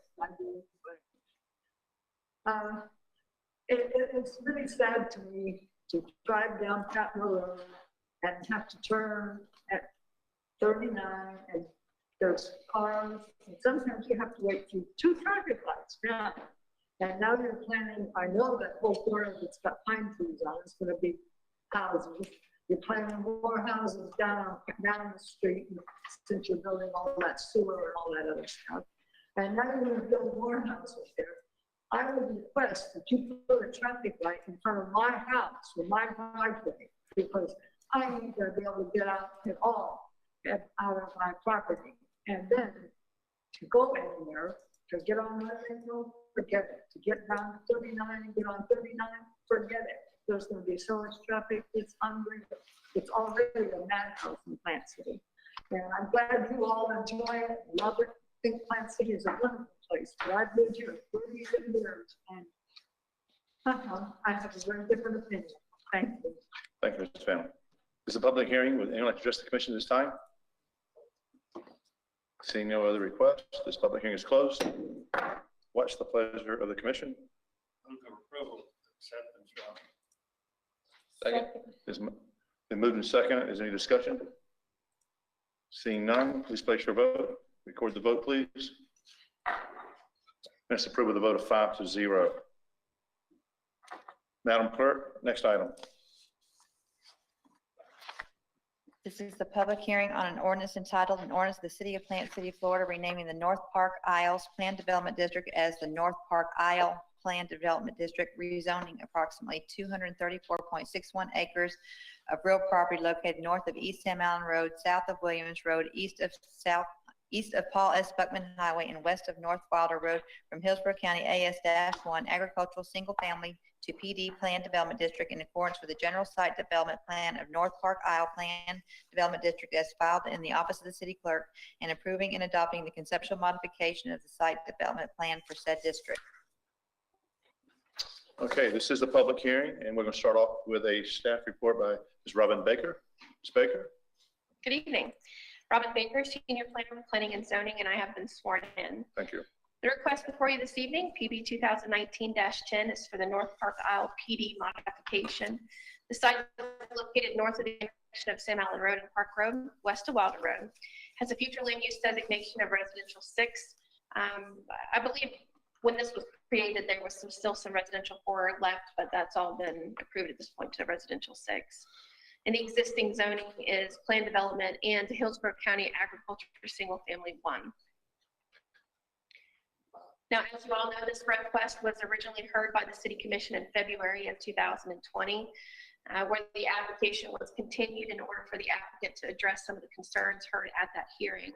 The continuance was originally set for March the 23rd, but unfortunately due to COVID and us having to take measures to mitigate for that, that meeting was canceled. And so we've used this time to work with the applicant, and we've worked with staff to further revise the request to make development changes. So what I'm going to do tonight is just like we did the last time. I'm going to walk you through the changes that have been made to the site plan, and then we'll let the applicant tell you all about the design quality and such of project. So the first change, obviously, is to rename the PD. Originally, the PD was called North Park Isles, as in a plural, with an S, and they would like to drop the be referred to as North Park Isle Planned Development District. The next change is to modify the size and entitlements of the PD. The request is increasing the size of the total acreage to 694.8 acres, adding a total of 234.61 acres. and increasing the total unit count from 1,350 units to 2,500 units, which is an increase of 1,150 units. Now, at the last hearing, the unit count for the request was 3,308 units. So after that last hearing, the applicant has actually reduced the unit request by 808 units.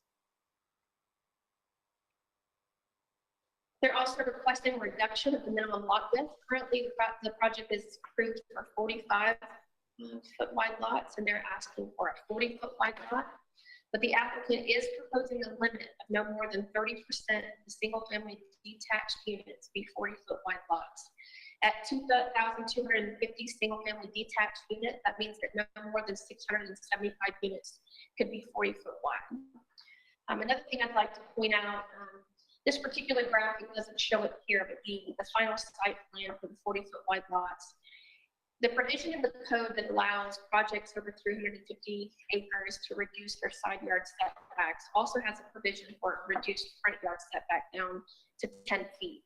Now, this became an issue over time for the fire department because they couldn't get their trucks, close enough to the house. And so we've kind of steered away from that. But the applicant is requesting the 10-foot setback on the front, but has agreed to the 20 feet for the garage.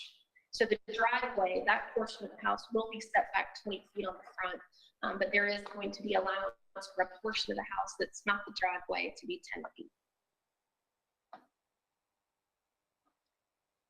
There is an overall increase in open space acreage, but because of the addition of acreage in the overall project, it is a reduction in the overall percentage, going from 60% open space down to 54%. Ms. Baker, real quick, before we move on, I've asked this question, I'm not going to be able to mentally hear the rest of the presentation. So when we talk about the 2,500 lots, are we doing this percentage on buildable lots, or are we doing it on allowable lots? The way that it's worded in this particular PD is just allowable lots. Okay. And we'll get to that a little bit later in the presentation. The applicant has also included this open space graphic as part of the PD plan, committing to certain areas for pocket parks and amenities, that sort of thing. As you can see from the graphic, it makes it a little bit easier to see how much of the project is actually going to be open space. Whether it's preservation or supplied open space, there is a good majority of the project that won't be developed. The next change from the original approved PD to what we have now is a removal of village detail from the plan. Originally, there was a little bit more detail within the villages that told us what type of lots were going to be in those villages, as well as the acreage and how many units. So it kind of broke it down a little easier visually to see what was going to be within each unit, and they removed that part of the detail. So now you may see certain villages, but they're not telling you what size lots and how many are going to be in each village. They're adding an additional access point on Wilder Road, which is in the northeast portion of the site. And they're also adding detail concerning enhanced landscape buffers. Basically, the applicant is committing to anywhere along the perimeter, along the roadways. If there's not any type of natural buffer there, that there's going to be an enhanced buffer detail, which includes a 6-foot wall or fence, as well as trees spaced every 40 feet with a row of hedges as well. The applicant is also committed to architectural standards on the homes. We've gotten into the conversation about the changes to our PD code, and we're moving towards wanting a guarantee of quality on these homes. And so they've committed to providing 3 of the following architectural features to every home, including cornice details, corbels, front porches, dental molding, stonework, siding, decorative windows, decorative garage doors. And as an attempt to address the concern about cars parking elsewhere, they have committed to providing at least 3 parking spaces per unit. Now, is that one of the items they select 3 of, or they are definitely committed to 3 parking spaces per unit? They are committed to 3 parking spaces per unit, regardless of the architectural components. That was just one of the extra things that they committed to. I'm going to try to back up because I'm realizing that I'm missing some slides here. So originally there was some concern raised at previous hearings. So on the plan, this little bitty notch at the top where the NPO, has future plans for Park Road to go all the way through. There was some concern about, well, they can't do that because they don't own the property and that sort of thing. So what the applicant has done on the site plan for now is to tee that Park Road at the end of it to make it obvious that for now, that is a dead end. It's not going through. There is a potential access listed there just to be shown as a future access if it were to ever become available. But they have put, a T in at the end of Park Road to show that it dead ends there. And another thing they've done to address the concerns of the neighbor that lives there, they were originally promising not to put any homes there, but there was nothing shown on the plan that illustrated that. And so they've provided a hatched area in that entire piece that says that there will be no homes built in that area. Now, one of the things that we've done this go around is to change our staff report up a little bit. We know that this is a sensitive subject, and so we wanted to walk you through staff's analysis of the project. And so in our staff report, we've provided this breakdown of different aspects of the project. We've broken it down into positive aspects, what we believe are the negative aspects, and then what we believe are the mitigating measures that the applicant has taken to address those negative aspects. And I'm just going to go through these with you piece by piece. So what staff thought the positive aspects were is that the applicant has reduced the unit request by 808 units and proposes to limit the number of 40-foot wide lots to 30% of the requested single-family lots. The requested density is below the amount of units allowed by the future land use. The applicant is proposing a master plan community full of extras, including recreational trails, parks, and usable open space for its residents to enjoy, as well as committing to providing pedestrian cross access to McIntosh Park, which we talked about earlier. The proposed project meets the preferred land use scenario in this area, the Northeast Master Plan. The applicant is committed to architectural features and at a minimum 3 parking spaces per lot. Because the developer is so far along in their design and submittals, staff already has a good idea of what will happen on the majority of the site. As you all know, the phase 1A of the development has gone pretty far through the project. So we pretty much know what that area is going to look like. In fact, this week they filed the final plat for that area. Now, the negative aspects that staff was concerned about was that by locating all of the 40-foot wide lots along the eastern border of the site, which is, I don't have a clear graphic on the PD plan, but it's broken down in a lot count that tells you by village where those lots are going to go. And ultimately, they have a good majority of the 40-foot wide lots are all on the eastern side, all pushed to the east side. And by locating all those lots on the eastern border of the site, the applicant is creating what could be considered a reverse transition by placing the smallest lots along the areas of the city where it abuts unincorporated Hillsborough County that has lots from 1 unit per acre up to 1 unit per 5 acres, which creates a compatibility concern. A large portion of the site is already approved and under construction, so the design is limited as to where 40s can be located. And the language that limits the 40-foot wide lots does not limit them to the number of built units. So there is a chance that regardless of how many lots are built, the applicant can still build 675 40-foot wide lots. So to answer your question there, that was one of the things that we saw as a negative aspect of the application. Now, what staff thought were the mitigating measures were that currently the entire site is approved for a minimum of 45-foot wide lots. So by limiting the number of 40-foot wide lots to 675 units, there is a guarantee that at least 425 lots will be larger than originally approved. The applicant has proposed specific notes and standards on the site plan that will hold the development to a higher standard, which include enhanced buffering along the perimeter of the site, architectural standards, and a commitment to numerous amenities, including parks, and a trail that will ultimately connect the development to McIntosh Park. The applicant has proposed a number of ponds along the eastern border of the site to help mitigate the 40-foot wide lots being located on that side, and has also proposed enhanced buffering along the perimeter of the development to help buffer all adjacent neighbors from the smaller lots. The applicant has provided specific architectural requirements for single-family detached homes, including facade treatments, roof line, and garage door requirements, which can help break up the monotony of single-family homes. And finally, the applicant has clarified that the northern portion of the site where the extension of North Park Road is shown to dead end with a T will not have any residential homes built there. So based on those mitigating measures, staff recommends the City Commission adopt an ordinance approving the conceptual modification to the North Park Isle Plan Development District. I am here to answer any questions you have, though you may want to wait to hear from the applicant first, but I'll entertain anything you have. I want to ask a question. If you could go back to the slide where you said all the 40-foot lots will be in one location, in one area, and explain to me again as to why that would happen. Will be on the If I can just make a mention here. Typically in this situation here, the applicant has by state statute 5 minutes to be able to present during the public hearing. Okay. We've been going back and, forth for quite some time. They did request tonight for a 20-minute presentation so they can get into a lot of the detail.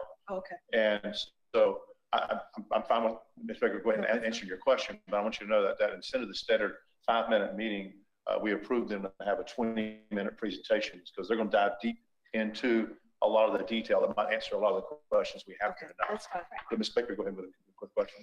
So what you're looking at now is the actual first page of the PD site plan. And essentially the way they have their lot count done and split up by villages, Village 2 is the area that is east of what's supposed to be the Park Road extension. And that entire area is slated to be 40-foot wide lots. Which village is that? Village 2? So it's Village 2. Two. So everything Up at the east top. of the Park Road extension is considered Village 2. And then the other village that's slated for 40s is the one to the south there that's along Sam Allen, that's Village 4. Right, I believe it's Village 4. It's a small area, but that entire area is also slated for 40-foot wide lots. Village 2 and Village 4. Correct.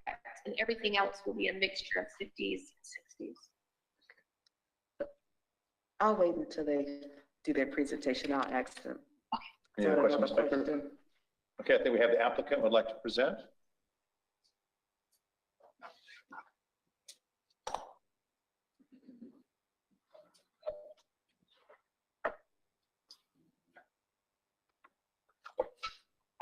Welcome tonight. Good evening. Thank you for the extra time. We appreciate it. Elise Batzel, Stearns River Miller, 409 East Jackson Street. I have been sworn this evening. We are joined with our entire team tonight. Steve Luce of Eisenhower Property Group, Clark Lowe Miller with Ardura, who actually worked on the master plan design, Steve Henry, who is the president of Links Associates and our transportation engineer, as well as Cynthia Spadell, who's our associate director of planning. As Robin mentioned, this property is 694 acres. It is located north of Sam Allen Road and east of Wilder Road. It is in the Northeast Plant City Area Master Plan in the Northeast Expansion Area. We're going to talk a little bit more about that because I think that's really important. As you know, the existing future land use is R6 with areas of NP. Surrounding the property, to the north is R1, to the east, R1, R4, and a transitional area that hasn't yet been incorporated under the comprehensive plan of Plant City. To the south, commercial, R2, R1, to the west, R6 and R1.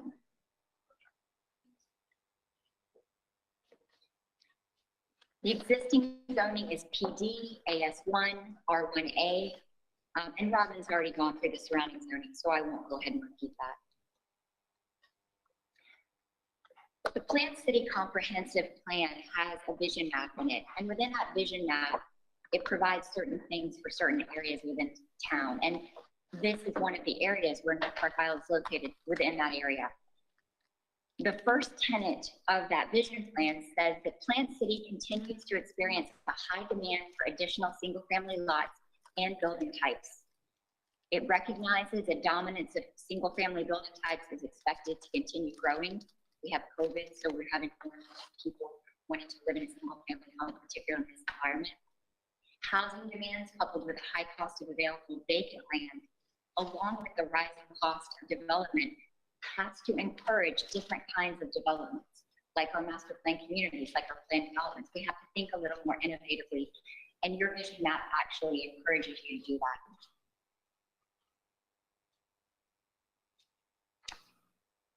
The Northeast Plant City Area Master Plan Vision Map encourages compatible residential development, promotes a livable community, encourages diversity and housing options. This is really important as you listen to us later talk about the development in North Park Isles. It encourages the preservation of open space. It encourages gearing residential development towards families, and it encourages providing parks and recreational opportunities. You'll see as we go through this presentation that each of these strategies was addressed, and hopefully you feel that we have met those in this plan. And the Northeast, this master plan vision map, I went back and looked through, and this plan was actually the result of coordination and input from the Planning Commission, landowners, your technical working group, which included school board staff, FDOT, planning staff, and various other departments. All of these folks came in and did a charrette, and they talked about what areas of town do we want to see develop and how. And that's what's reflected in this vision map. One of the things that Robin didn't address, at least in depth, but I wanted to spend a little bit of time on this evening, is the location. This project is uniquely compatible because of where it's located. It is directly north of the future home of new South Florida Baptist Hospital. You can see in red on the map that it's adjacent to an area slated as a commercial activity center and part of the I-4 overlay district. It's 0.67 miles from the I-4 interchange. And although you can't see it here, directly to the northwest, it will connect to McIntosh Park and provide recreational opportunities that you've all been speaking about earlier this evening. We went back and listened. I'm new to this project, as you know, and we listened to the audio tapes of all of the prior hearings. And it was very interesting to go back and listen to the history of how this project went from 2016, 30-foot and 40-foot cottage lots, to 2018, when the plan came in and adopted 45-foot lots. And I wondered, why is that? When we start to put all these pieces together, what you see is that your vision map, that Northeast Master Plan, it really contemplates this type of dairy development with smaller lots in this location because of where it's located, because it's north of that emerging commercial activity center. As you know, we have added new property into the already existing PD. This just shows very clearly the areas in solid gray. Those are new areas that have been annexed into the city. They do have a comprehensive plan designation of Res 6, really true infill development, so to speak. Yes, of course. Correct me if I'm wrong, you also have additional proposed properties you're still acquiring. Is that accurate, or does this include those? That's accurate. Okay, so you have, how much additional land do you have proposed that you're adding to this? We don't know exactly. So let's talk to different property owners. There is one piece of property which is closer to the southeastern corner, which is under contract, which we'll bring in shortly. But there's no grand master plan as far as bringing a certain amount of property in. It's So all this really does not include the properties you currently have under contract? That's correct. Okay. Well, let me restate that. Many of these properties are under contract and haven't yet closed. Okay. Those would be contingent on this rezoning, but there are a few other small pieces that aren't included in this rezoning yet because they weren't under contract at the time that we filed the rezoning application. Okay, thank you very much. Absolutely. Oh. Can you help me? Yeah. Thank you. You do it now. There. Great. So as Robin mentioned, that we're now at 2250 single-family dwelling units, 250 townhomes for a gross density of 3.6 dwelling units per acre.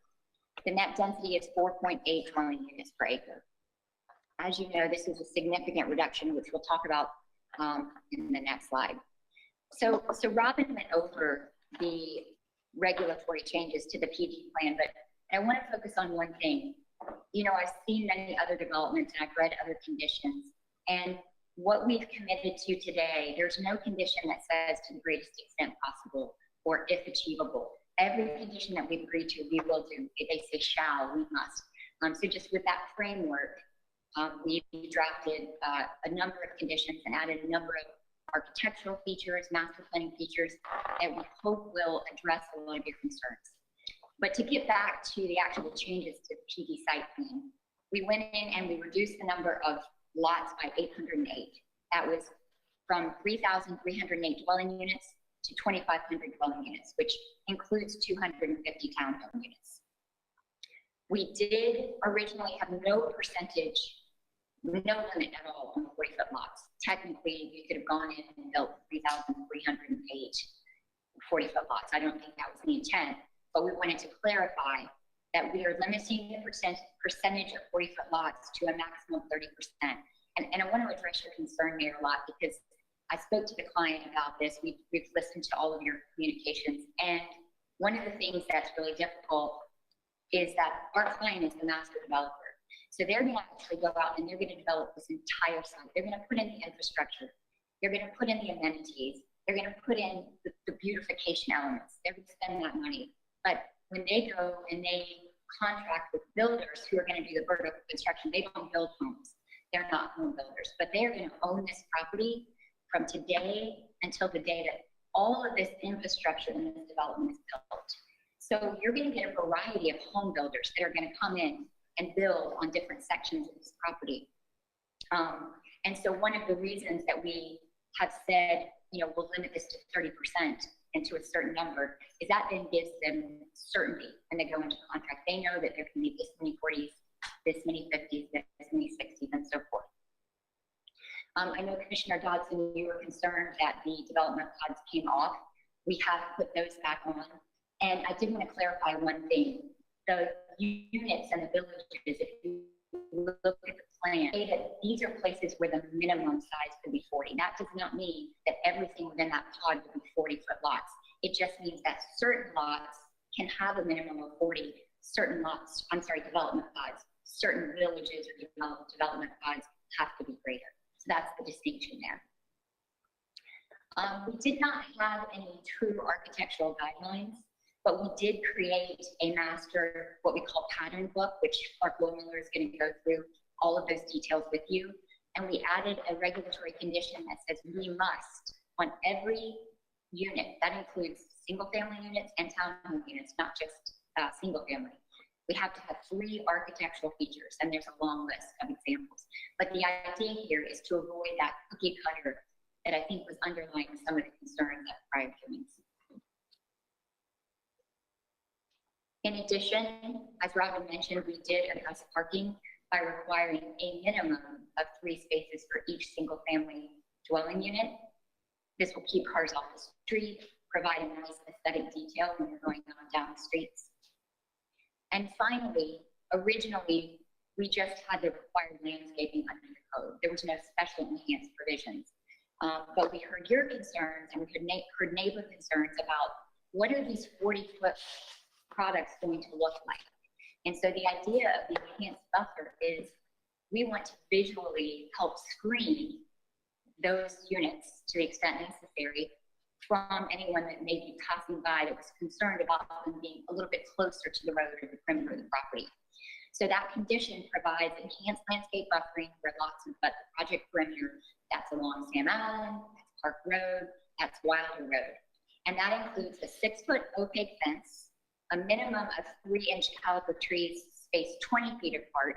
Your landscape code requires 40 feet apart. So that would be double the trees that would normally be required, including height and shrubs and including ground cover inside. You know, kind of going back a little bit about what our burden is, we have to prove to you that this is a good project. We have to prove to you by substantial competent evidence that this is something that's approvable under your land development code. Your planning commission has recommended approval, the planning and zoning division has recommended approval, and the planning board has recommended approval. In addition to that, we did have our own Associate Director of Planning provide a certified planning report, and we'll produce that into the record. Also confirming that this project is consistent with a comprehensive plan, it's compatible with the surrounding uses and provisions of the Land Development Code. So I get to step back a little bit here, because one of the things that we heard in many of the past hearings was who's going to live here? And I think there was a perception of what does a 40-foot lot mean? So I wanted to talk just a little bit about who is this target home buyer in North Park Island, because I think it's very important. The master plan communities today are different than they used to be. It used to be that developers said the bigger the better. And that's not necessarily the way that people think about when they're buying a new home these days. New families, young professionals, and retirees that maybe want to downsize want something a little bit different sometimes from the home, something different than what we think of as traditional. I was reading something in the Dallas Business Journal all about master plan communities to kind of educate myself on what's really happening in these communities these days. And it said, and I quote, instead of creating communities that are fenced off and formulaic, and if you think about that, that's a nice big yard where everything is within your own area. New, emerging, modernized planned communities are all about meeting the various needs of residents by way of providing amenities for all ages, an assortment of home styles and sizes and experiences that bring the community together.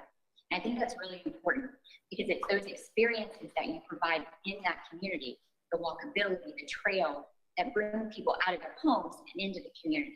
And that's really what we're trying to build with this community. The ability to come home and unplug and spend time with family these days is a lot more important, specifically for young families that might have two parents that are working, or retirees that no longer want to spend all of that time working in their yard. They still have the amenities. They have the dog parks, the clubhouses, the pools, and the nature trails.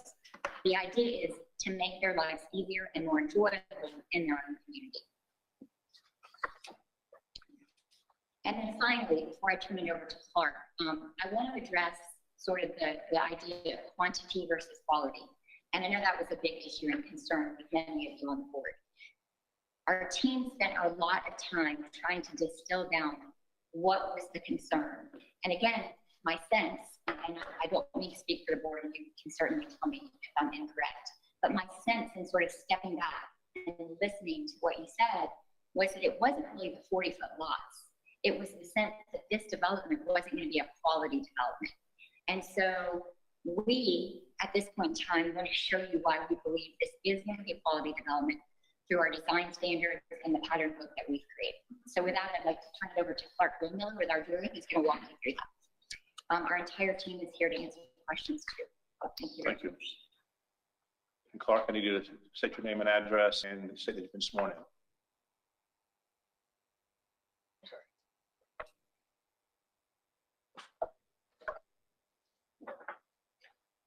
Good evening, Mr. Mayor, Commissioners. My name is Clark Miller with our DURA, 4921 Memorial Highway, Suite 300, Tampa, Florida, 33634, and I have been sworn in. I'm a licensed landscape architect and planner, group lead in our DURA, with over 15 years of experience. Done many master plan communities in the Hillsborough County area, Pasco County area, and Sarasota area. Over the course of my tenure, I've seen a major shift in the master planning community over the past couple of years.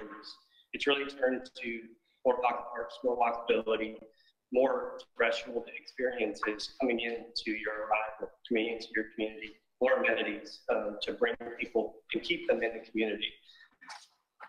So what I'll do tonight is I'll walk you guys through the vision and the design for North Park Island to achieve a quality, sustainable, walkable community that I think is really going to be an asset to your city and the residents that live within the community.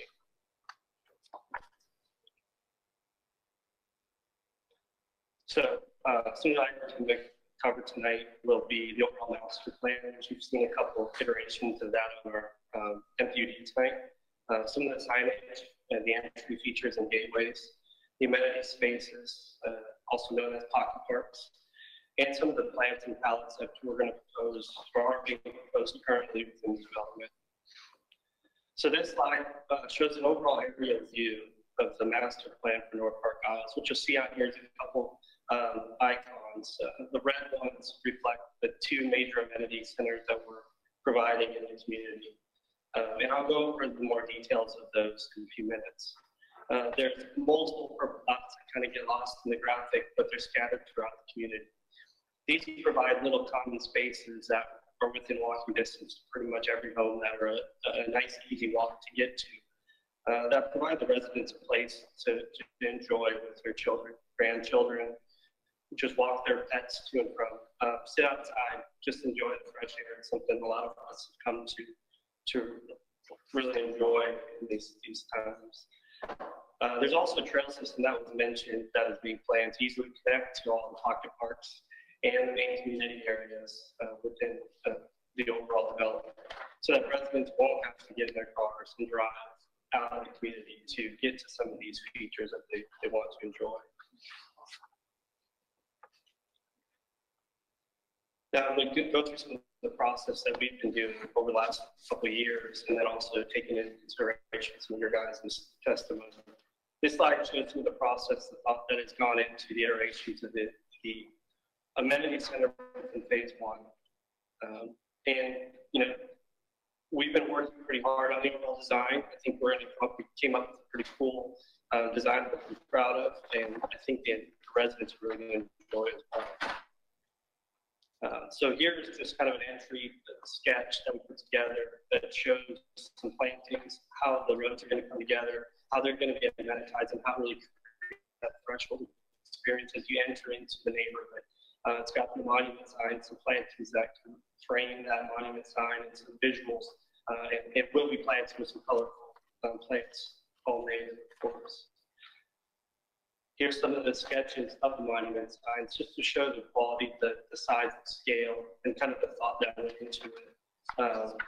A lot of these we do shooting sketches at first and then building in 3D, so we know that they can be constructed, so that we know when we present something that push and pull it to make sure that it is right for the community.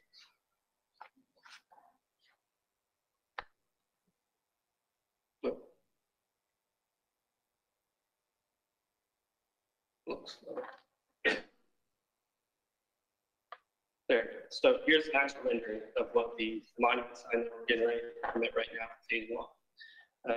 Kind of a cool feature, something that I haven't seen in Plant City very much of. So it's going to be a really nice statement entering into the community, provide a source of enjoyment, quality for the residents that live there. Something to be proud of. As I get into this next slide, this is the actual amenity center that we have come up with. So it's got overall clubhouse for the community, the fitness center, and some meeting space, a large pool, a band area to play and enjoy, picnic areas, barbecue areas for parties and enjoyment, a curved linear parking lot, which I think is important to kind of break up the rigidity of traditional parking lot that you see in so many communities, so many amenities. There's just not a big rectangle. So allows for a little free flow and more enjoyment of that drive. Some playground here for the kids and grandkids. And then also a centrally located mail kiosk and some sports courts for little activity to get out and enjoy. And just another view of it that we rendered and thought was pretty cool. Image of the amenity center playgrounds with some kids playing on it. So we're designing these things to really have visual effect as well as some enjoyment that we really think that people will come and want to bring their friends to enjoy as well. Here's another monument sign for what just an option for another neighborhood called Park East that could be additional context and recognition for different communities or a different neighborhood within the same community, all with similar materials, just a slightly different design. This will help, provide some additional pride, some, community with the overall. Here's a rendering of that monument sign itself and some landscape setting. And here's an initial sketch of the phase 2 amenity that we're proposing. Still in very schematic design, but as you can see, it has a lot of the same elements of the first amenity. So really, they're going to be 2 separate amenities, but really one overall community with consistency. We talked a lot about the roadway and the enhanced buffering. This is a rendering together to show that enhanced buffer along all the roadways.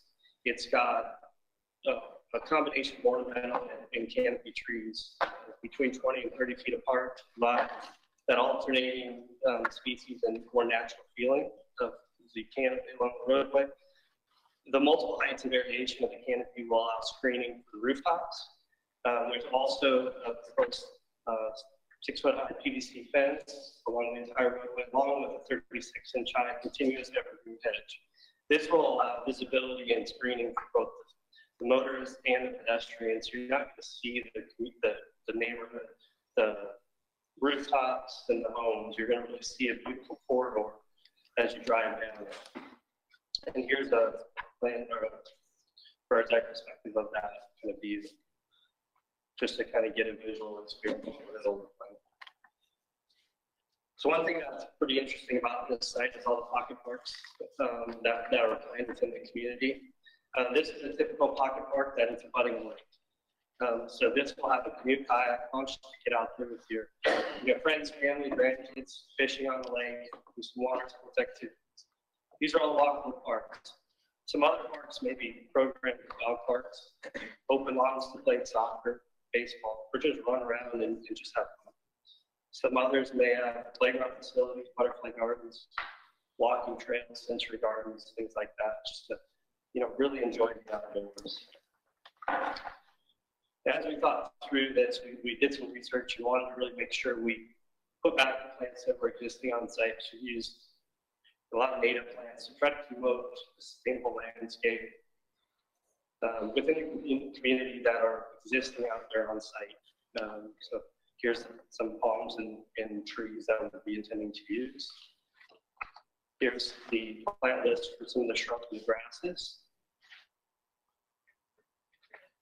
And this slide is interesting as well because we did some aerial research and some street view research on some of the communities around here. Some of the neighborhoods do have amenities, but as you can see, it's limited to basketball courts and limited open fields. I feel like we've really provided an above and beyond for the amenities located in North Park Island. Some of the entry gateways, as you'll see in the second series of photos, are, a small sign on a wall. Ours is really much more grand, has an entry threshold and experience that I think all will enjoy. And then you can look at some of the design standards that Elise talked about, some of the character of the homes. There would be very different, multiple home builders, multiple product types of homes, instead of just one standard home. Here's another example that Robin had on her exhibit as well, and Elise talked about some of the enhancements that will be provided.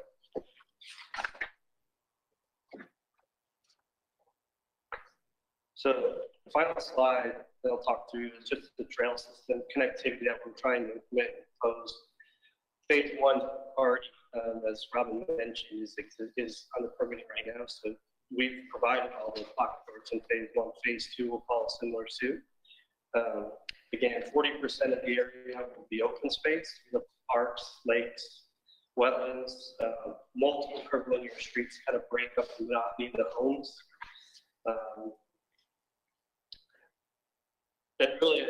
It's really going to be a neat neighborhood, I think, with all the water, with all the wetlands, the opportunity for boardwalks to get out and access wildlife. I think it's going to be a pretty neat community, one that residents will love to enjoy and be a part of. So with that, I'll turn it over to Steve Luce. I've never talked to you. Okay, we were way past our 20 minutes. How much more time do you? Just give me 2 minutes. Thank you, sir. All right. Good evening. My name is Steve Luce, advisor in the property group. 111 South Amelia Avenue, 201, Tampa, Florida. Thank you, Steve. Just briefly, Commissioner, and Mr. Mayor, is that there's a financial side to this, which I just wanted to present real quickly, is I've done estimates on the amount of annual property tax revenue that would be coming to the city and build out its community. I did a general approximation on 2,000 lots at roughly a 290,000 average sales price for each house. It comes out to $3.3 million property tax revenue per year for the city of Plant City. We anticipate our site development costs will be in the neighborhood of $70 to $80 million build out. Again, that's based on 2,000 lots. If we get closer to what our zoning is approved for, number will go up. Inflation and prices go up over time as well. So that overall site development cost could go up by 20% by the time we're all said and done. Talk to the owner of the company, it could be closer to $100 million by the time we're done. That is revenue spent in the local community. We also have approximately 1,200 employees for site development and home building. Employee not building, just development out. We also be spending at least $10 million on amenities. That's for our clubhouse, our pools, our trails, docks, the play areas, pocket parks, dog parks. Also, we get calculated the amount of fees that we'll be submitting to the city over time for site development, impact fees, our building permit fees. It roughly totals $2.7 million over the history of the project. We also are obligated, working with the school board staff, to give them a 25-acre school site, to all uplands. So just subtracting out any wetlands that might be in that property. So 25 acres upland in this community. We're also extending our water and sewer to the site. Public sewer in particular is located currently on the south side of I-4. We have to extend it under I-4, Jackson Ford direction 4, to the interstate up to our site a mile away. Cost about roughly $700,000. The oversized sewer line to then serve the other uses that are emerging along Park Road and San Mel. And finally, as mentioned by both your planning staff and our consultants, we will be extending Park Road a mile and a half from San Mel to our northern property line, costing $10 million roughly. It's great. Give you a quick snapshot as to what kind of building costs will take place and amenities and most possible. What we will be doing for the city of Plant City. We heard what's in it for the city. This is a very brief overview of some of the financials and how it helps the city. So thank you very much. I appreciate your time. And at this point in time, I could turn back over to Luis. That's it. Just in conclusion, I hope that you have seen that we really have made an effort to show you how this is going to be a quality development.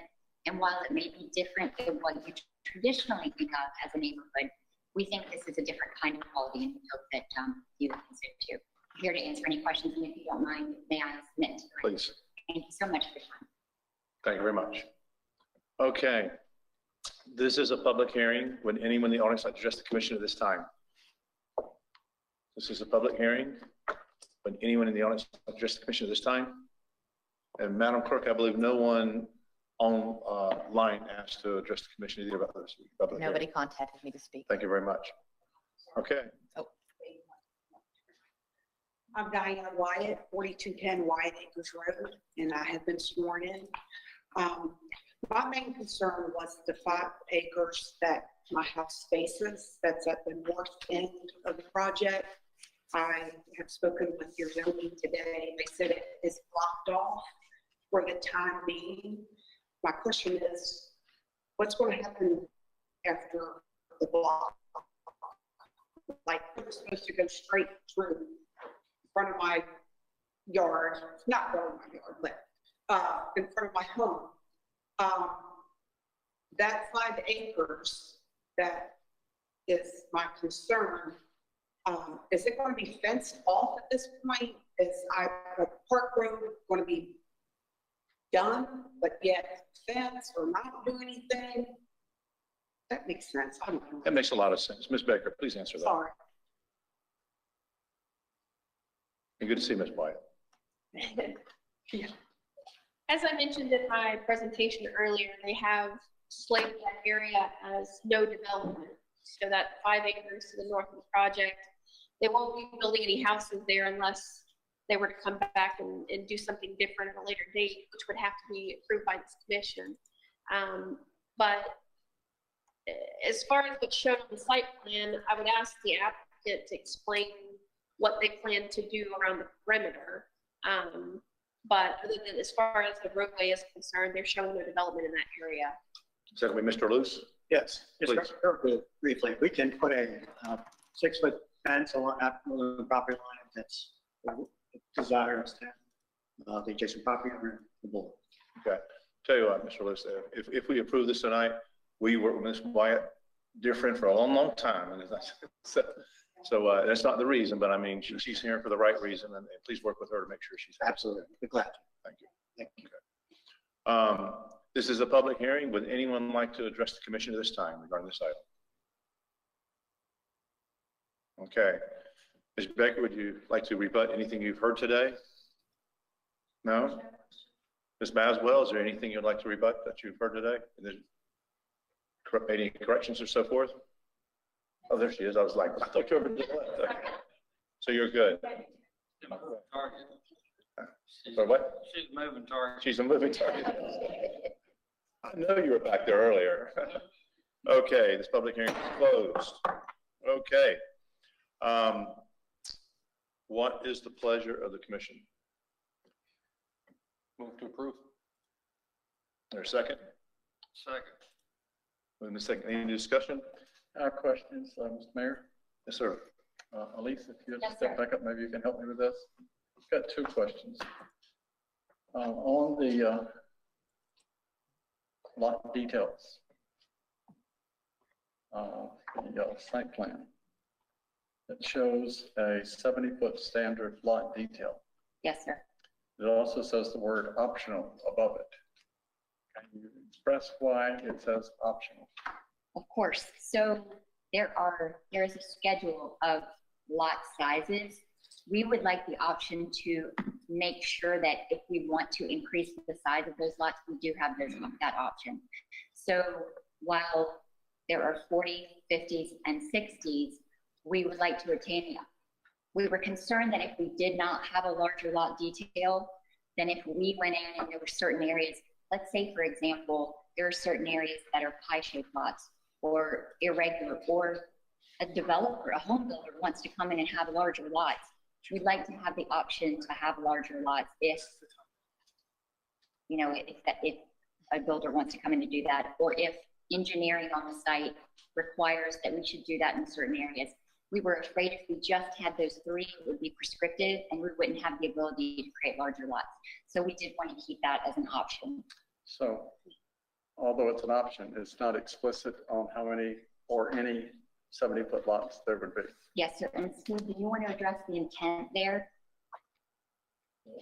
Just real quick, Commissioner Dodson, I've done a lot of due diligence over my career. If I'm a home builder, I want to do 70-foot wide lots. Now, if I don't see a lot detail on the site plan, it's not clear to me or my investor what my setbacks are, what my building footprint is, so I can't pro forma out what size homes I'm going to build on those lots. So it's always found in my career is to put that lot size on the plan. And of course, this is market rate housing. If there's a home builder out there that wants to, for instance, provide executive homes for the hospital executives, they may want to have 70-foot wide lots with 60-foot wide building patterns. So that lot detail on the plan helps us get that information to that home builder. So there's no intention then to build a 70-foot lot?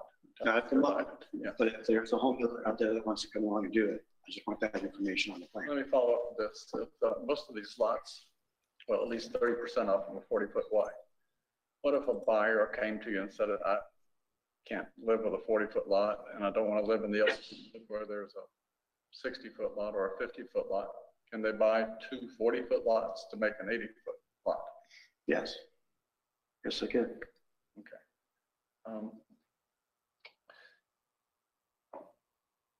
The other question I had to do with the first phase of this project was 45-foot lots.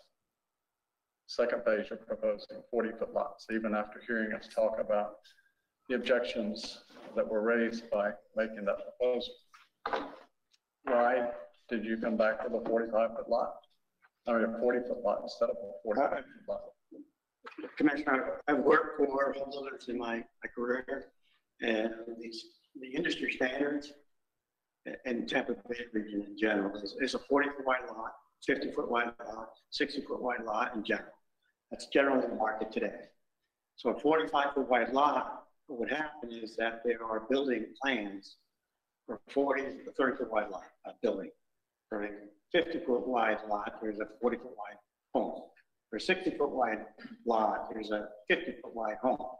So what would end up happening is that you have a 45-foot wide lot, but you have a 30-foot wide home on it. So because we got zoning approval for 5-foot side yard setbacks, it made more sense from an industry-wide standard to just standardize the lot sizes in North Park Isles before this, just meet industry standards. That's the only intent behind it. So is the footprint of the home site, the home product on the 40-foot lot, is that going to take up the entire 30-foot pad? Yes. 5-foot element? Maybe 5-foot side yard and a 30-foot building pad. Front and back would be what? For the 40s, there's as staff explained, there's a 10-foot setback for the living space, or a 20-foot setback for the garage, so that the cars can park safely in the driveway without overhanging into the sidewalk or the street. So the garage is setback 20, the living area is setback 10 feet, the rear yard is 30 feet. So what was the front? You gave me a lot of numbers. Sorry, 10 for the living space, so it's an offset home. So your front to side is 10 feet from the right of way line, but your garage is 20 feet. And the rear is 30. So you end up having between a 70 and 80-foot deep building pad. And what's the maximum distance between a 40-foot lot home and the closest park, as you call it, where kids and a family might go to play, because there's certainly not much space left on the lot where the house is sitting? The graphic that our consultant put up is roughly every quarter mile or less, there's a pocket park. And we have trails to get to those pocket parks, and as you saw, we've got. I guess one of the concerns I have is family members are concerned about children's safety where they can't see them. So if they have to travel a quarter mile to a pocket park where it's isolated from the home that they left, I mean, that's one of the limitations I see of having such a small lot size with a house that takes up 90% of the whole lot. I still have the same difficulty I had as I expressed in the first or the last meeting we had with you when y'all asked to come back and didn't want to continue the public hearing, because I feel like 40-foot lot size is just not for me. It's not, I don't think it contributes to the quality of the whole project. I feel like the other lot sizes that you proposed, 50-foot and 60-foot lots, would be more than adequate. I do want to say, though, that I do recognize y'all have done a great deal of additional work since that time, and it shows up in your presentation, it shows up in the drawings, it shows up in the finished product, and for that, I'm very appreciative. I just can't get past the 40-foot lot size. Understood. So I can't support it. I just hope as a corporate member of the community, I can win you over time. Okay, I just want to make a point. Remember, this is not, Mr. Lewis, please stay. Okay, Odie, I got a statement for you. This is not 30% on this plan here is not based on buildables like it. Yeah, so it's going to be higher than 30%. Okay. I'm voting for this tonight, and you know, we've been working on this a long time.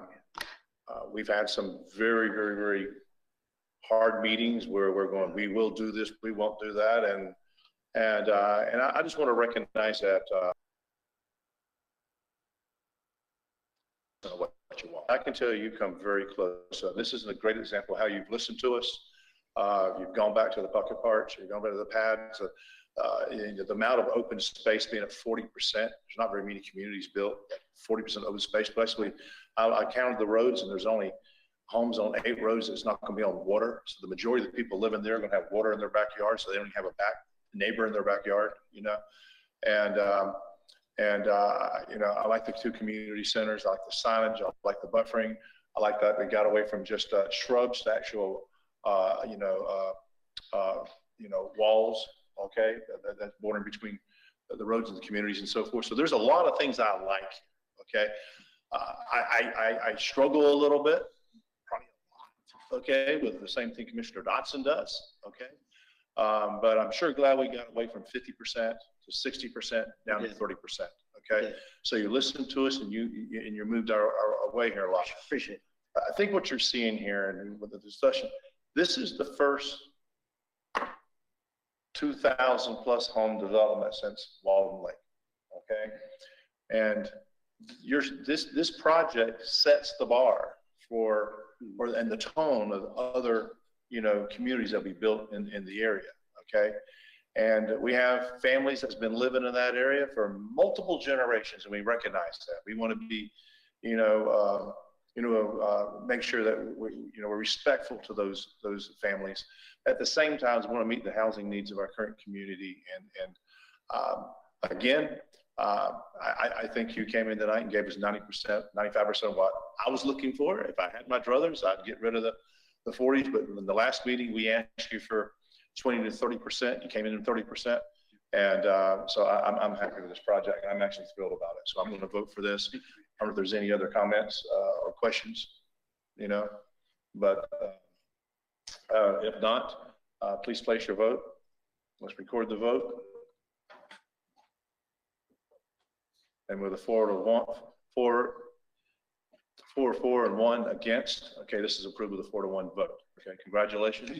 And to our staff, I know that you put towards countless hours, okay, working with their staff, trying to find, you know, and capture what we're trying to accomplish. So let's get to work and build a quality product, and let's welcome some new citizens and build some homes for our current citizens they want to move into. Build a lot of happy families. Thank you.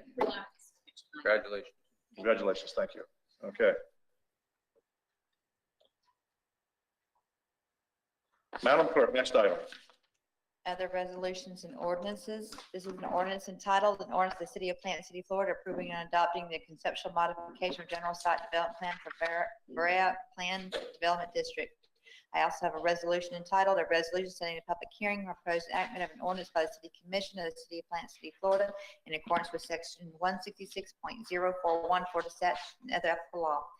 This resolution sets the public hearing on proposed enactment of said ordinance for our next City Commission meeting to be held on December 14, 2020 at 7:30 p.m. What's the pleasure of the commission? Move for approval, set the public hearing. Second. Moving to second. Any discussion? Seeing none, please place your vote.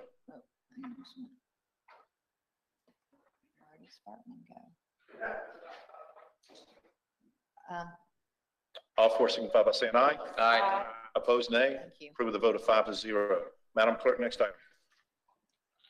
This is an ordinance entitled, an ordinance of the City of Plant City, Florida, establishing an exemption from certain ad valorem taxation for certain new businesses and expansions of existing businesses, providing a short title, providing for enactment authority, providing findings of fact, providing for definitions of terms, providing for establishment of economic development, ad valorem tax exemption, providing for an exemption, for an application for exemption, providing for consideration of such application, providing no application fees, providing for continuing performance, providing for revocation of exemption, providing for applicability, providing for severability, providing for sunset date, providing for an effective date.